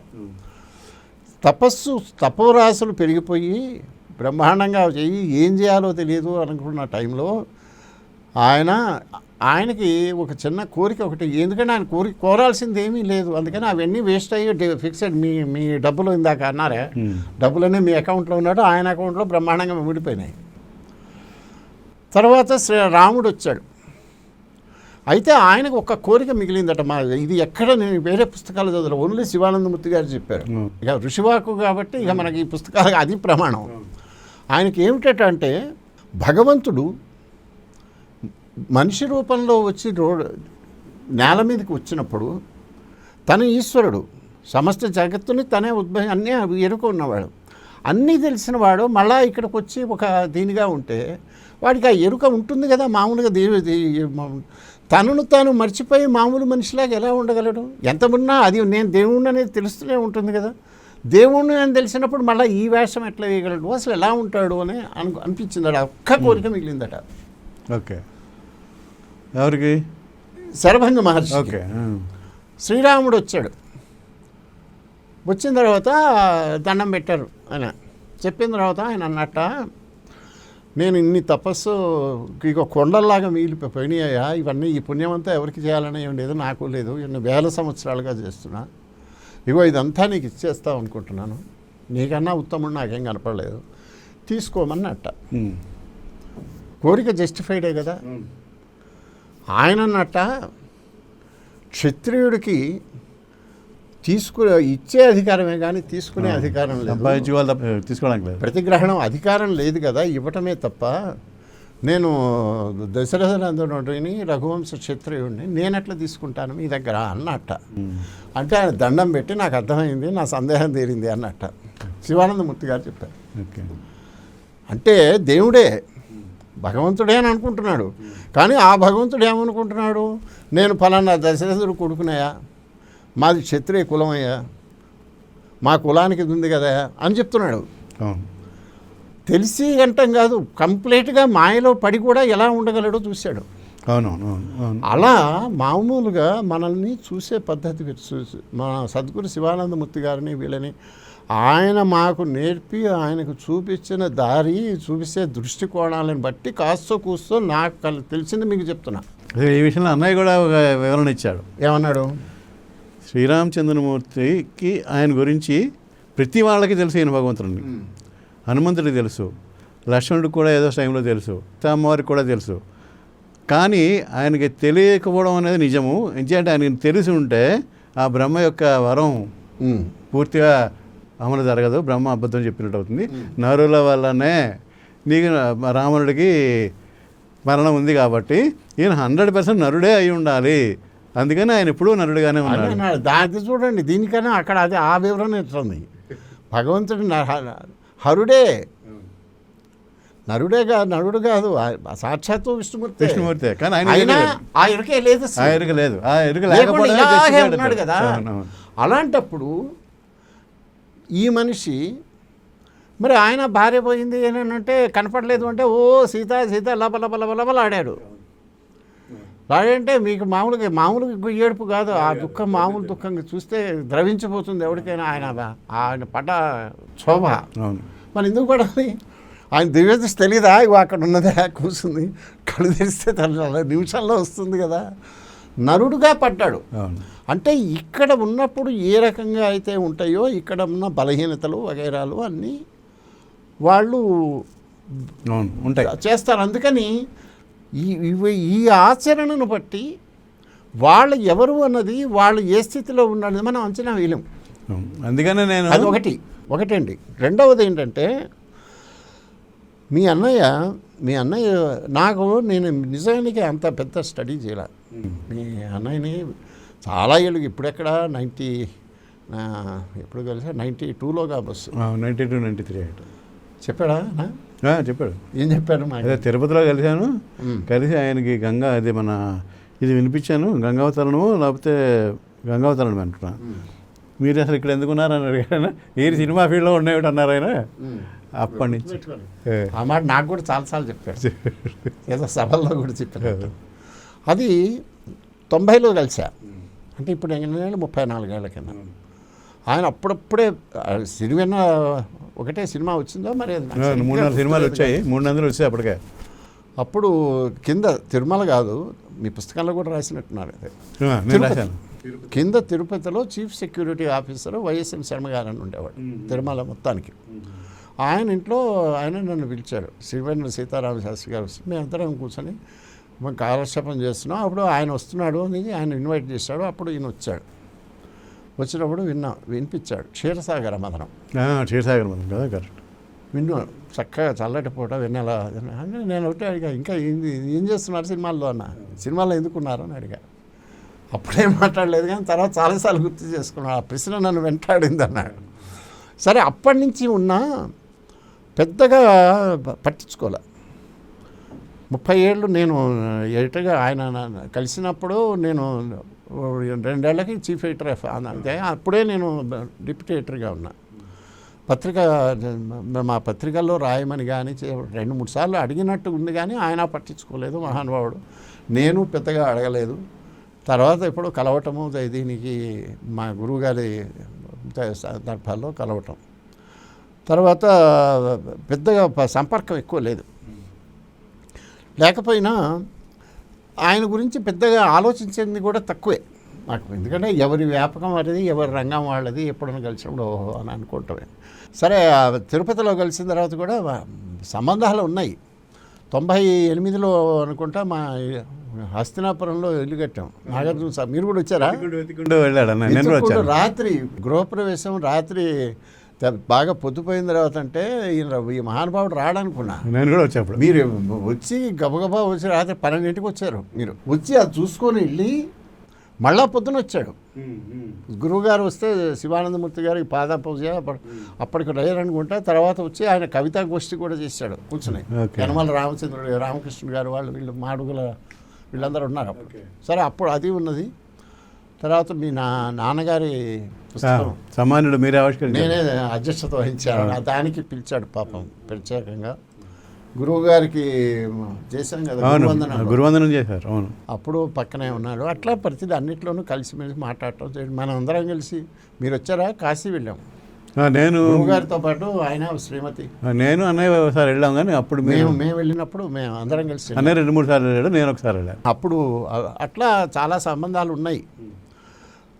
మాట్లాడుకోవటము, ఫోన్లలో చేయటం చాలా ఆప్తులను. ఆ పుస్తకాలను బాగా మెచ్చుకునేవాడు ఆయన. మీ పుస్తకాలంటే విపరీతమైనటువంటి ఇష్టం. మామూలు ఇష్టం కాదు. చివరి వీడియో అయింది నా గురించే చెప్పారు. నేషనలిస్ట్ హబ్ కాంక్లేవ్లో చాలా అసహనంతో కూడా చెప్పాడు. మీరు ఊరికే శాస్త్రి గారు రాశారని పుస్తకాలు పెట్టుకోవడం కాదు, చదవండి, ప్రతివాడు చదవాలని. అయితే 150 కోట్ల మంది రావాలట, లేకపోతే నన్ను చంపేయాలి. ఆయన స్టైల్లో ఆయన చెప్పాడు, గొప్పగా చెప్పాడు ఆయన నా గురించి. నేను కొంచెం విమర్శించాను, అంత అగ్రెసివ్గా ఎందుకు చెప్పడము, ఎందుకు శత్రువులు చేసుకోవడం అంటే, లేదు చెప్పాల్సిన అవసరం ఉంది అన్నాడు. అది ఆయన మహాత్ముడు. అది వదిలేయండి. ఇన్ని చేసినా తర్వాత మేము ఎన్నోసార్లు కలిసాం, ఫోన్లు చేసి నా దగ్గరికి వస్తాన్నాడు. నేను ఇంటర్వ్యూ చేద్దామనంటే, నేను వస్తే నేను ఇక్కడ చేస్తాను అంటే, కాదు నా దగ్గర మొత్తం వ్యవస్థ ఉన్నది, నేనే చేస్తాను, నేనే నిర్ణయించి చెప్తా అన్నాడు. చెప్పమన్నా, ఆయన చెప్పలా, ఆ ఇంటర్వ్యూ కాల. తర్వాత పుస్తక బ్రహ్మాండమైన సభ ఒకటి, సినిమా ప్రముఖులందరినీ కలిపి ధర్మాన్ని రక్షణకి వాటికి మన తనికెళ్ళ భరణి వాళ్ళని చేసి ఒక సభ పెడతా, నేను చిన్న సమావేశం నా దగ్గరే, మీరు మనం కలిసి ఆలోచిద్దామని అనుకున్నా. చాలా ప్రణాళికలు వేసాం. ఉండేవాడి బాగా, ఏమీ కాలేదు. నా పుస్తకాల కోసం ప్రత్యేకంగా అడిగేవాడు, తీసుకుందామని చూసేవాడు. అట్లా ఆప్యాయత అన్నీ ఉన్నా ఎందుకో మన ఎవరి వ్యాపకాల్లో వాళ్ళు వీటిల్లో పడి నేను గమనించి మీ పుస్తకం చూసిన తర్వాత నాకు ఈయన గురించి నాకు కొత్త కోణం అర్థమైంది. అది మీకు చెప్తాను నేను. ఇప్పుడు నాకు నేనేది మిమ్మల్ని క్వశ్చన్ చేయటము లేకపోతే ఆన్సర్ చేయటం కాదు, ఇది కరెక్టా కాదా చెప్పండి. నాకు సమాచారం ఇచ్చింది మీరే, ఇది ఎవరు ఇవ్వాల. ఏమిటంటే మీరు యోగి పుత్రుడు యోగి అని అన్నారు, అంటే ఈయన యోగి అనేది. దీనికి ఇంకోటి ఏంటంటే మీ నాన్నగారు ఆయన గురించి వర్ణించింది మహాత్ముడు 40 సంవత్సరాల కల్లా ఆయన గురించి చాలా ఆయనే చెప్పాడు కదా మీ అన్నయ్య. ఆయనకు అసలు ఏ విధమైన పేరు ఇది ఉనికి ఎవరికి తెలియని అతి సామాన్యంగా బతికినటువంటి అని చేసినటువంటి ఎవరికి ఏమీ తెలియదు, చాలా నార్మల్ లైఫ్, బ్రహ్మాండంగా అందరినీ తర్ఫీదు ఇచ్చారు, శాస్త్రాలు భాషలు. ఆయన 40 సంవత్సరాల్లోనే మీ నాన్న గురించి ముందు మాట్లాడదాం. 40 సంవత్సరాల వయసు బతికింది అంతే. ఆయన ఏమైంది, ఎందుకు పోయారు చివరిలో ఆకస్మికంగా ఏమైంది? ఆయనకి కార్డియాక్ అరెస్ట్ అండి. అప్పుడు అంతకు ముందు రోజు ఎన్నాళ్ళుగా అస్వస్థత ఉన్నది? అసలు ఒక రోజు కూడా లేదు. ఆ రోజు కూడా ఆయన పేషెంట్లకి మందులు కొనడానికి వైజాగ్లో హోమియోపతి షాప్కి వెళ్ళారు. ఆయన హోమియోపతి డాక్టర్. అవును. పేషెంట్స్కి వాళ్ళే ఇస్తారు కదా, మందులు అయిపోయి కొనుక్కోవాలని చెప్పి, చాలా మందులు స్టాక్ పెట్టుకోవాలని చెప్పి మందులు కొనడానికి హోమియోపతి షాప్కి వైజాగ్లో వెళ్ళారు. మేము కాకినాడలో ఉండేవాళ్ళం. ఆయన ప్రతి వారాంతంలోనూ అనకాపల్లి వెళ్ళి ప్రాక్టీస్ చేసేవారు. అనకాపల్లి వెళ్ళి పేషెంట్ చూసుకునేవారు. ఆ రోజు సెలవు వచ్చింది సోమవారం నాడు. కానీ ఆ రోజు కాలేజ్ డౌన్లో, వైజాగ్ కాలేజ్ డౌన్లో హోమియోపతి షాప్ ఉండేది.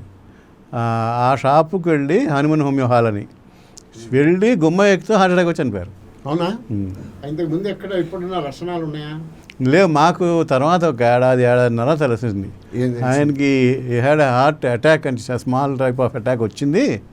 ఆయన దాన్ని కావాలని ఇగ్నోర్ చేశారని తర్వాత తెలిసింది. వచ్చింది. చివరి క్షణం వరకు యాక్టివ్గా ఉన్నవారు, 100% యాక్టివ్. ఆయన 40 ఏళ్లకే ఆయన సంస్కృతంలో అనర్గళంగా మాట్లాడాడు అన్నారు. ఆయనే సంస్కృత విద్యాపీఠాల్లో ఏం చదవలేదు, చాలా మామూలు లైఫ్. మరి ఫ్రెంచ్ భాష, ఈ భాషలో ఏవో భాషలు కూడా నేర్చుకున్నాడు అన్నారు కదా. ఆయన ఏదో చిన్న టీచర్ ఉండి అన్ని సబ్జెక్ట్సు బ్రహ్మాండమైన ట్యూషన్లు గీషన్లు అందరికీ చెప్పటం వాటిని నీ చేశాడు కదా. ఆయనకి మీరు చెప్పినటువంటి లక్షణాలు, ఇన్ని విద్యలు, ఇన్ని భాషల పాండిత్యాలు, ఇంత ఇది ఒక 40 ఏళ్లలోనే ఉండటము అనేది ఆ ఒక్క జన్మలో కన్నా ఆయనలో ఒక స్వతసిద్ధమైన పూర్వజన్మ నుంచే వచ్చినటువంటి ఒక ఏదో సంస్కారాలు చాలా గొప్పగా ఉండాలి. అంతే కదా? అంతే అండి. ఎందుకంటే అవస్థ పడుతూనే ఉన్నాడు కదా, అనుమానం ఏమీ లేదు. తర్వాత ఆయన ఈ మీ సత్యారావు మాస్టర్ చదివిన తర్వాత ఇంకోటి ఏమంటే పొద్దున్నే సీతారామ శాస్త్రి గారిని ఆయన సత్యారావు గారికి అప్పచెప్పి ఆ రాష్ట్రీయ స్వయం సేవక సంఘం RSS శాఖలకు పంపించాడు. మా వాడికి దేశభక్తి నేర్పించండి, పాటలు నేర్పించండి, అది చేయండి అని. ఆయన చేయొచ్చు, సనాతన ధర్మం అంటే బ్రహ్మాండంగా ప్రాణం ఇచ్చేవాడను. అయినా మీ ఇద్దరిని RSSకి పంపించారు. ఆయన ద్వారా ఒకరికి సంస్కారాలు అబ్బినాయి. తర్వాత ఈయనను కూర్చోబెట్టి మాట్లాడాడు. తండ్రి కొడుకుల మధ్య సంభాషణ. ఆయన మీ నాన్నకి ఇప్పుడు మీ అన్నయ్య గురించి మీరు ఎట్లా అంటున్నారో ఆయనలో కూడా ఇట్లాంటి బలహీనతలు ఉంటాయి. కొడుకుల కోసం అయిపోవటము, బెంగెట్టుకోవటాలు, ఫీల్ అయిపోవటాలు, మరీ సూపర్ సెన్సిటివ్ ఉంటాలు, ఇవన్నీ ఉన్నాయి. ఉండేవి అనేకన్నా ఎక్కువ ఉన్నాయి. అవును, చాలా ఎక్కువ ఉన్నాయి. చాలా ఎక్కువ ఉన్నాయి. ఉన్నా ఆయన చెప్పిన విషయం కానీ, ఆయన ఇచ్చినటువంటి శిక్షణ కానీ, ఇప్పుడు ఈయన పెళ్ళి చేసుకుంటే నా పెళ్ళాన్ని చేయడానికి మీరెవరు, నా పెళ్లి చేసుకుని మీరా అంటే, కాదు నాయన, పెళ్లి చేసుకుని అందరికీ సంబంధించిందే, నీకు పెళ్ళం రావటం ఎంతో, వీళ్ళకి ఆ వదిన వస్తుంది, ఇంటికి కోడలు వస్తుంది, మొత్తానికి సమాజానికి కుటుంబం ఏర్పడుతుంది, ఇట్లా చెప్పారే. అంటే మొత్తం కుటుంబ వ్యవస్థ మీద ఎంత చిన్న విషయాల్లో చెప్పారండి. ఈ రకంగా చెప్పి, ఈ రకమైనటువంటి శిక్షణ ఇచ్చి ఆయన మాట్లాడినప్పుడు దీనిలో కూడా ఒక సాధకుడు, ఒక ఇద్దరు సాధకులు మాట్లాడినట్టే ఉన్నది. ఆయన తండ్రి కొడుకుల మధ్య సంభాషణ. అంటే ఒక తెలియకుండానే ఒక రకమైన ఒక ఆధ్యాత్మిక బంధం ఏర్పడింది.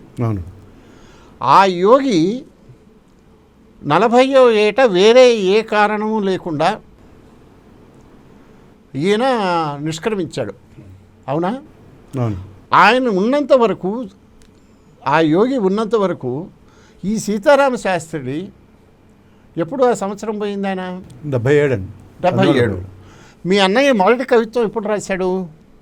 76 ఆ ప్రాంతంలో 77. ఎందుకనంటే మీ సత్యారావు గారు చెప్పిన దాని ప్రకారము ఆయనకి జైల్లో ఉన్నప్పుడు ఎప్పుడో బయటకు వచ్చి పెరవల మీద వచ్చినప్పుడు యోగి గారు పోయినట్టు తెలిసింది, వీళ్ళని పరామర్శించాను, వీళ్ళని చూసి నాకు చాలా దుఃఖమైంది, అవును, ఎట్లా చేస్తారా అని.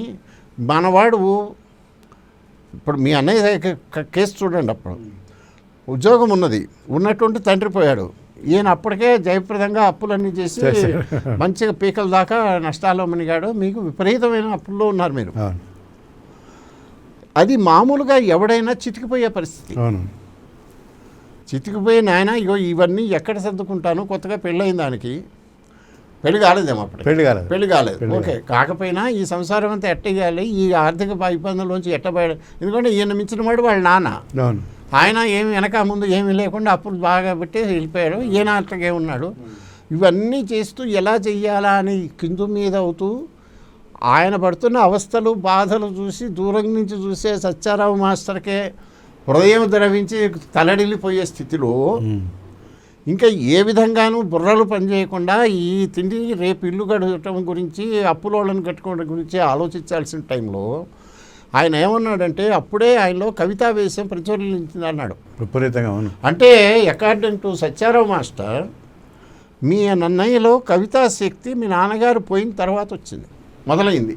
అంటే యూనివర్సిటీ వచ్చినప్పుడు బాగా ఎక్కువైంది. అంటే అన్నయ్య కవితలు 1-2 నాన్నగారు చూసి ఆయన ఒక మాట అన్నారు, ఒరే నాతోటి నువ్వు ఏ విషయంలో పోటీ పడినా నెగలేకపోయేవాడివి, కేవలం కవిత్వం సంగీతం విషయంలో ఇవి 2 నాకు రావు.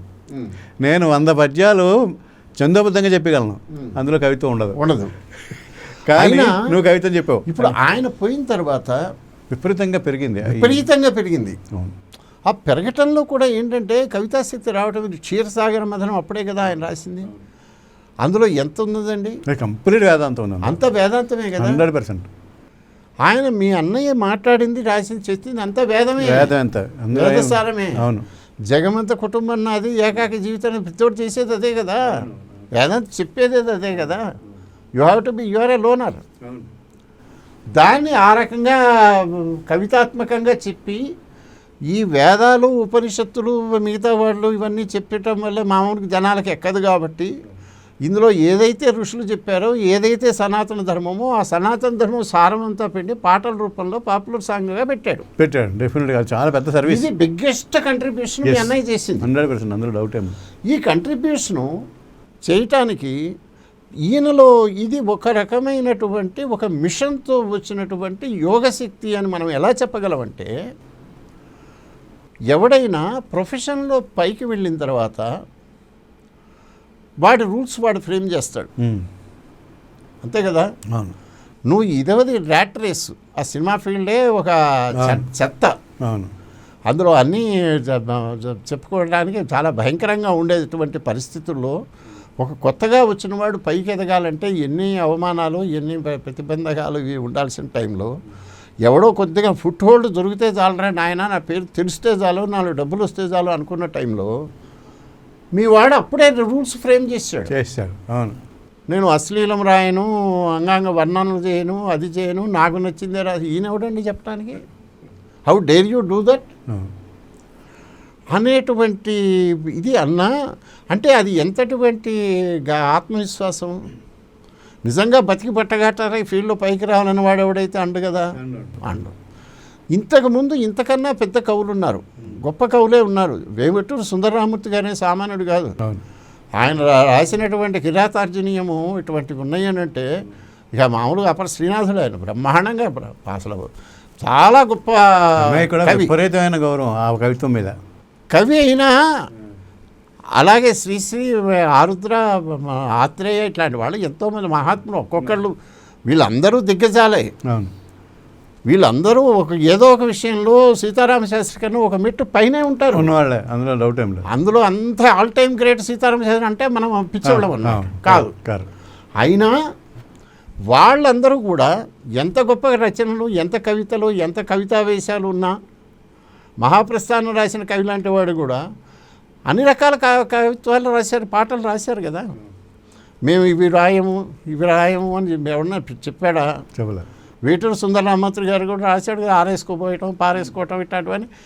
ఆయన అవి ఎట్లా రాశాడో ఇవి సరస శృంగార మామూలు ద్వంద్వార్థాలు కూడా రాసేసాడు. కానీ రాయకుండా నిలబడిన ఏకైక కవి ఈయనే కదా. అది మొదటి నుంచి ఉన్నాడు. అది అంటే ఒక నిష్ట ఎక్కడి నుంచి వస్తుంది? అది ఆధ్యాత్మిక శక్తి అయితే వస్తుంది, కానీ విరాగి కాబట్టి వచ్చింది కాదు కదా. విరాగి అండి, అందులో విరాగి కాబట్టి విరాగి అయిన వాడు. తర్వాత ఇంకొకటి ఆయన ఏమన్నాడు, మా నాన్న పోలేదు, నాతోనే ఉన్నాడు, నేను అనుక్షణం ఆయనే అనుభవిస్తున్నాను, నరం కణంలో నేను ఫీల్ అవుతున్నాను అన్నాడు కదా. అటువంటి ఆయన ఒక తండ్రి యోగశక్తి ఉన్నవాడైతే ఆయన ఉన్నది మీకు అర్థమవుతుంది. ఆయన 40 ఏళ్ళకే అన్యాయంగా వేరే కారణం ఏమీ లేకుండా నిష్క్రమించిన తర్వాత, బతుకు పెట్టాల్సిన పరీక్షలన్నీ పెట్టిన తర్వాత, ఈయన ఉన్నటువంటి పాపులారిటీ మామూలుగా రాలేదు కదా. ఈయనకు వచ్చినంత ఖ్యాతి, సిరివెన్నెలకు వచ్చినంత ఖ్యాతి, ఇంత ఫాన్ ఫాలోయింగ్ వగైరాలు అంటే అన్నీ కలిసి వచ్చినాయి. ఇప్పుడు సోషల్ మీడియాలో, యూట్యూబ్లో ఇవన్నీ రావటం అన్నీ ఉన్నాయని కూడా కలిసి వచ్చినా, ఇంతకుముందు ఏ సినిమా కవి కూడా లేనటువంటి అంతటి గొప్ప శిఖరాలు అందుకున్నాడు, కీర్తి శిఖరాలు.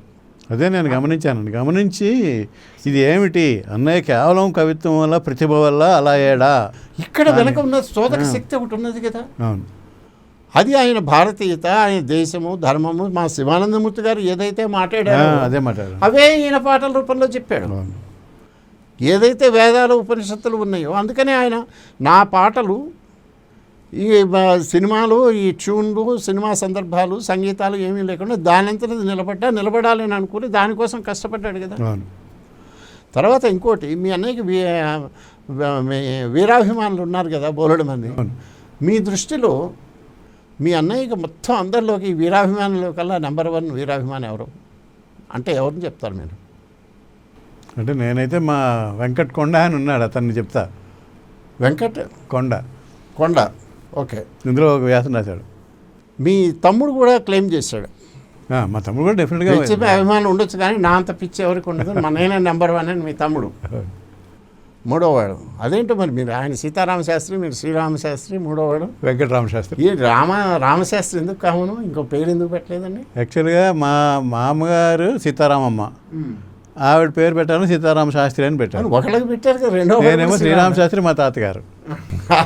ఇద్దరు పేర్లు రామశాస్త్రి పెట్టాం కదా, మూడోవాడిని కూడా రామశాస్త్రి పెడదామని పెట్టారు. సరే, అది వదిలేండి.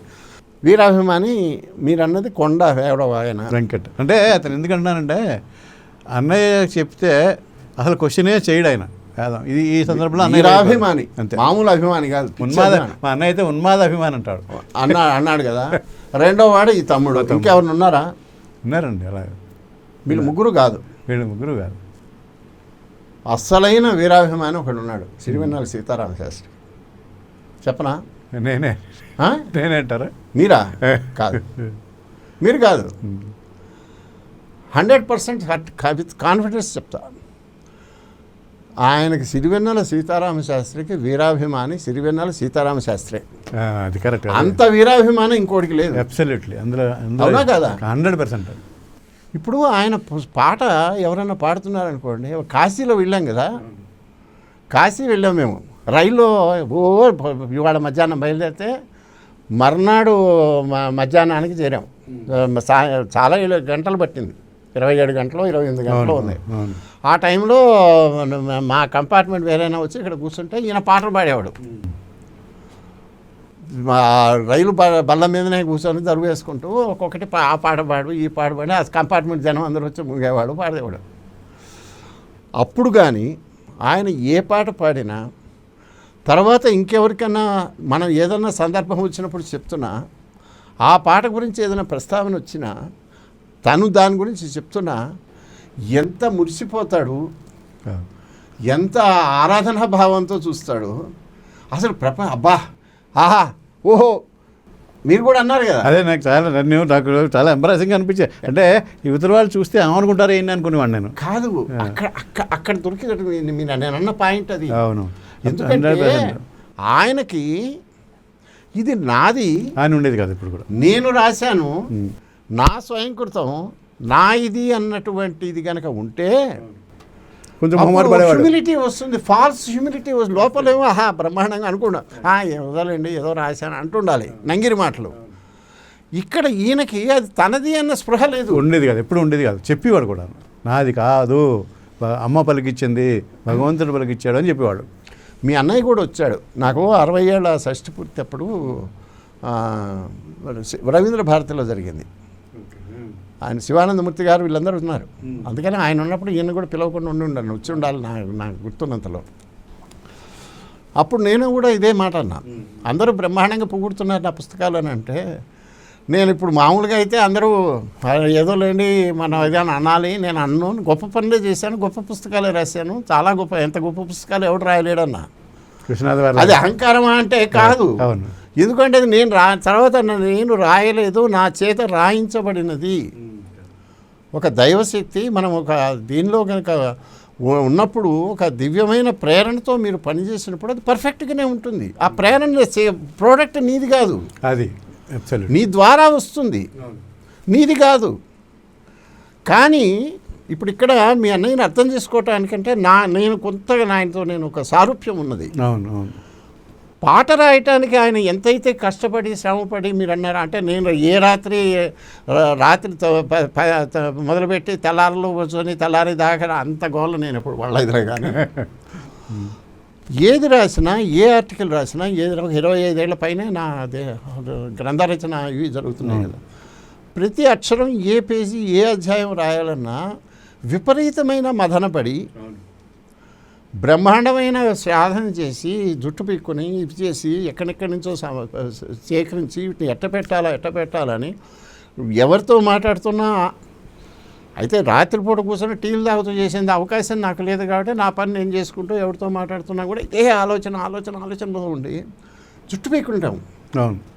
తర్వాత అదేదో ఉన్నట్టుండి ఒక రోజు రాత్రంతా వచ్చిన తర్వాత తెల్లారికి ఏదో ఒక స్పార్క్, ఒక స్ఫురణ వస్తుంది. అప్పుడు కనుక వస్తుంది. అప్పుడు కూడా ఒక్కొక్క అక్షరం చిక్కుకుంటూ చాలా కష్టపడి చేస్తూనే చెక్కుతాం. ఎవడో సరస్వతీదేవి వచ్చి మనకి చేయబట్టుకొని రాయించదు, అన్ని అవస్థలు పడతాం. అదే మాట ఈయన పడ్డాడు. ఈ సాధన, ఈ తపన ఇవన్నీ ఉన్నా చివరికి వచ్చే ప్రోడక్ట్ ఉంది చూసారా, ఈ ప్రోడక్ట్ చూసిన తర్వాత అల్టిమేట్ ప్రోడక్ట్ వచ్చింది కదా. చేసేటప్పుడు ఒక శిల్పంగా చెప్పేటప్పుడు ఎన్ని అవస్థలు పడతామో పడ్డా అల్టిమేట్గా అది బయటకు వచ్చిన తర్వాత దాన్ని చూస్తే అద్భుతం అనిపిస్తుంది. నేను ఫీల్ అయ్యా, నేనే రాశాను కదా అనిపించదు. ఎప్పుడో 3 ఏళ్ల కింద రాశా నేతాజీ పుస్తకాన్ని, దానికి ఏదో మీకు కూడా పంపించా కదా చిన్న ఆడియో, మధ్యలో పట్టించుకోవాలా. మొన్న నేను రాసిన పంపిన ఆడియో మీకు పంపించా కదా, ఒకసారి నేను వింటే నాకు బాగా అనిపించింది, భలేబందే అనిపిస్తుంది. అంటే అక్కడ మనకు ఇప్పుడు అవ్వేళ మళ్ళా అది మార్చమంటే నేను అక్షరం ముక్క మార్చలేను. అలాగే మీ అన్నయ్య కూడా అంత కష్టపడి సాధన చేసి పాట పాడిన తర్వాత, పాట రాసిన తర్వాత ఆ పాట ఇక ఆయనది కాదు, ఆయన ద్వారా వచ్చింది. ఆ వచ్చిన దాన్ని చూసిన తర్వాత పాటని రాసినప్పుడు ఆయన యోగ స్థితిలో ఉండి రాశాడు. వచ్చిన తర్వాత దాన్ని పాఠకుడిగా చూసి ఆనందిస్తున్నాడు. ఆయన వేరు, ఈయన వేరు, ఆయన కర్తృత్వం ఏం లేదు. అందుకనే నాకు అద్భుతమైన ఎంత ముచ్చటంటే మీ అన్నయ్య ఆయన పాటను చూస్తే ఎవరు పాడుతున్నా మిగతా పరిసరాన్ని మర్చిపోతాడు. అప్పటికి 1,00,000 సార్లు వినుంటాడు. విన్నా 1,01,000 కూడా అంత అటెంటివ్ కూడా అంత ఆనందంగా, బ్రహ్మానందంగా ఇదే 3 సార్లు వింటున్నట్టు కర్ణప్రియంగా వింటాడు. చాలా చాలా అటెన్షన్తో వింటాడు. అంత అది అందుకని మరి అంత మీరు అన్న వాళ్ళందరిలో ఉందా? అంత స్థాయిలో ఉండదు. ఎందుకంటే ఆయన మామూలుది కాదు, సూపర్ లెవెల్లో ఉంటుంది. ఇది కనుక మీరు ఒప్పుకుంటే సిరివెన్నెల సీతారామ శాస్త్రి రాసింది వేరు, ఆయన చేత రాయించబడినది ఒక దైవశక్తి, గురువు అనుగ్రహము అన్నీ ఉంటాయి కదా.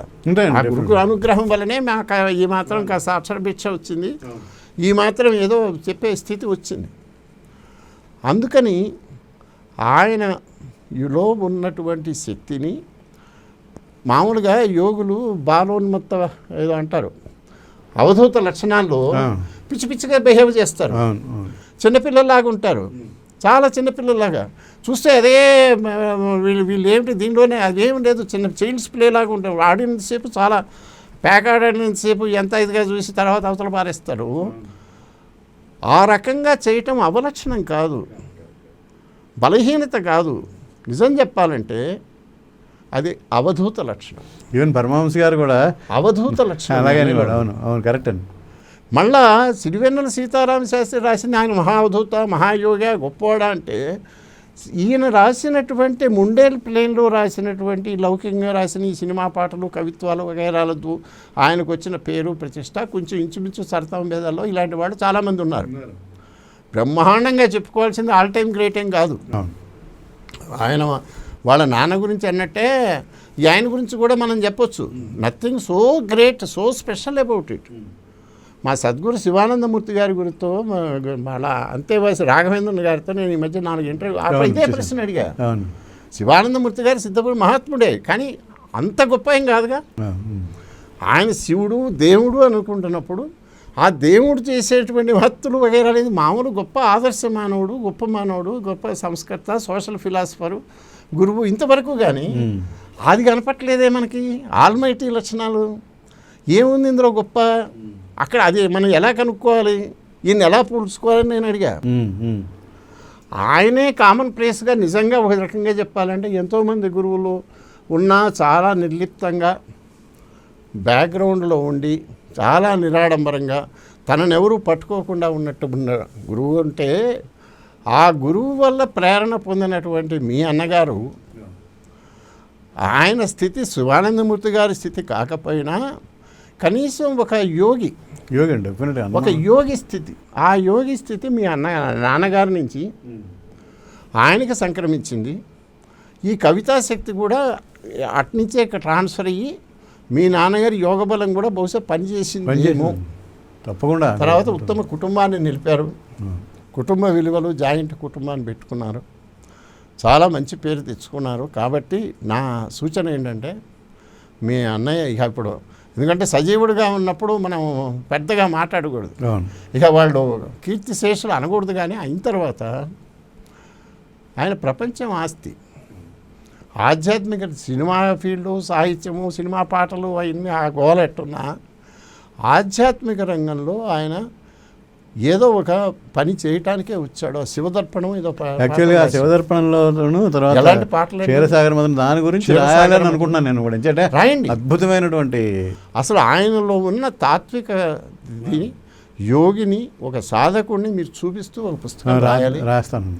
తర్వాత ఇందులో మీ దానిలో లోటు ఏంటంటే మీ వదిన గారు అసలు ఆయనకి బలం ఆమె ఎక్కడున్నా ఆమె పక్కనుంటేనే ఈయన శోభిస్తాడు. అంత బాగా వెన్నంటి ఉన్నది కదా. ఆవిడ గురించి, వాళ్ళ గురించి, వాళ్ళ దాంపత్యము, ఇంకోటి మీకు దీని గురించి ఆమె ఇప్పుడు అవి కూడా, ఎందుకంటే హరి రాశారు మీ పుస్తకంలో. ఒక 1/3 మీది ఉంది, మిగతావన్నీ మిగతా వాళ్ళ ఉన్నాయి కనుక ఇంకో మంచిది మీకు ఉన్న సత్యాన్వేషణ, సత్యదృష్టి ఉన్నది, మొహమాటం లేకుండా చూడాలన్నటువంటి తాపత్రయం ఉన్నది. మీరే అన్నారు కదా నాకు మొహమాటానికి కూడా మొహమాటపడినని నేను అన్నాను కదా. అందుకనే మీకు చెప్పి మీరు ఇంకో మంచి పుస్తకం ఆయన్ని ఆవిష్కరించడానికి ఇంకొంతమందిని కూడా మాట్లాడండి. ఆయనతో బాగా మసలిన ఆధ్యాత్మికంగా చాలామంది ఉన్నతులతో తిరిగాడు ఆయన. అవును, ఈ పాటలు వగైరాలు ఒకటి. అవును, అవి కాదు పాటల వెనక ఉన్న ఆయన ఉన్న ఒక దేశభక్తుడు, ఒక జాతీయవాది, ఎంత చలించిపోయేవాడు మామూలుగా. మా గురువుగారిలో ఉన్నంత భావావేశం ఉండేది. కాకపోతే ఆయన మహాత్ముడు కాబట్టి గురువుగారు ఒక హిమాలయ పర్వతంలాగా స్థిరంగా ఉండేవారు. మేము చిన్నవాళ్ళం కాబట్టి కొద్దిగా ఇదైపోతాం. అలాంటి పని చేయండి శాస్త్రి గారు, తప్పకుండా సార్. మీరు చేసిన పని బాగుంది. పూర్ణత్వపు పులిమేరలో అన్నది చక్కగా నెప్పుతుంది. సిరివెన్నెల సీతారామ శాస్త్రి గారికి కాదు, మీరు చేసిన వ్యక్తిత్వ విశ్లేషణ పూర్ణత్వ పొలిమేరలు జరిగింది. దాన్ని ఇంకా ముందుకు తీసుకెళ్ళి పూర్ణత్వం చేకూరిస్తే అది ఆధ్యాత్మిక లోకానికి, సాధకులకి, కాస్త ఈ రకమైన జిజ్ఞాస ఉన్న వాళ్ళకి కొంచెం ఉపయోగంగా ఉంటుందేమో. కొత్తది తెలియని ఒక ఈ ప్రసిద్ధ వ్యక్తి, సెలబ్రిటీలో ఉన్న ఒక అజ్ఞాత వ్యక్తిని మీరు మొదలు పెట్టారు కానీ దాన్ని ముందుకు మీరే తీసుకెళ్తే నా సూచన. తప్పకుండా ఇది డైరెక్ట్గా మీరు స్వీకరిస్తారని సంతోషం. తప్పకుండా చేస్తాను. ముఖ్యంగా శివదర్పణంలో ఉండేటువంటి ఆ క్షీరసాగర మథనం చూస్తే అన్నయ్యకి ఒక దృష్టికోణం ఉంటూ ఉండేది. ఆ దృష్టికోణం ఏంటంటే అది అద్వైతము అనాలి, తర్వాత అద్వైతాన్ని ప్రాక్టికల్ అప్లికేషన్. మనిషి క్షుద్ర బ్రహ్మాండం అంటారు కదా మానవుడు, ఆ క్షుద్ర బ్రహ్మాండం అనేటువంటి కాన్సెప్ట్ అన్నయ్యకి చాలా ఉండేది. అందుకని ఆయన ఈ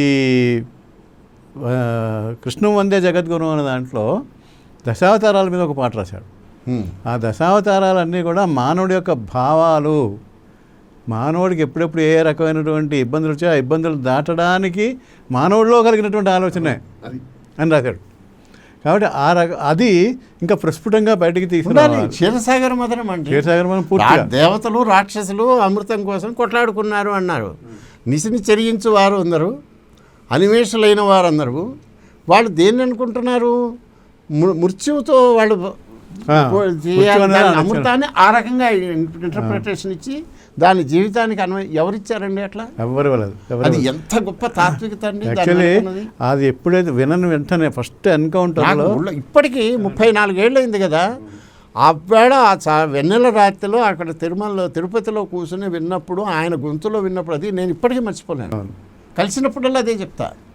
మీకు ఏ విధమైనటువంటి అనుభవం వచ్చిందో అలాగే అంటే భావం కలిగిందో అదే శివానందమూర్తి గారిలో కలిగింది. శివానందమూర్తి గారు మొట్టమొదటిసారి అభిషేకం జరిగింది అన్నారు. మరి ఇంకేం కావాలండి? అంతకన్నా సర్టిఫికేట్ ఏం కావాలి? చాలా గ్రేట్ సర్టిఫికేట్. శివానందమూర్తి గారికి శాస్త్రి గారు అంటే మహా అపరిమితమైన ప్రేమ, మామూలు ప్రేమ కాదు.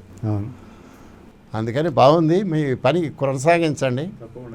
సీతారామ శాస్త్రి గారిలోని అజ్ఞాత వ్యక్తిని పరిచయం చేయండి. మృత్యు ఒకటే కాదు, మృత్యుడా బ్రతుకు కూడా ప్రశ్నయే.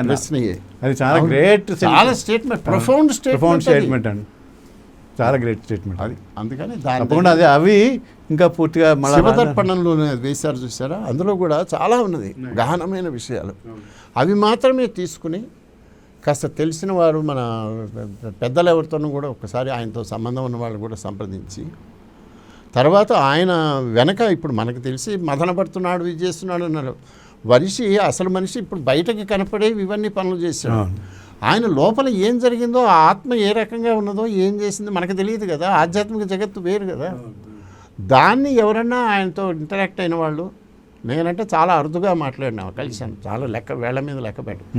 బాగా ఆప్తులు ఎవరైనా ఉంటే వాళ్ళతో కూడా మీరు మాట్లాడి ఓ మంచి పుస్తకము, మంచి విషయం బయటికి తేండి. తప్పకుండా సార్. All the best. చాలా సంతోషం. చాలా సంతోషం మీతో మాట్లాడడం. ఓకే.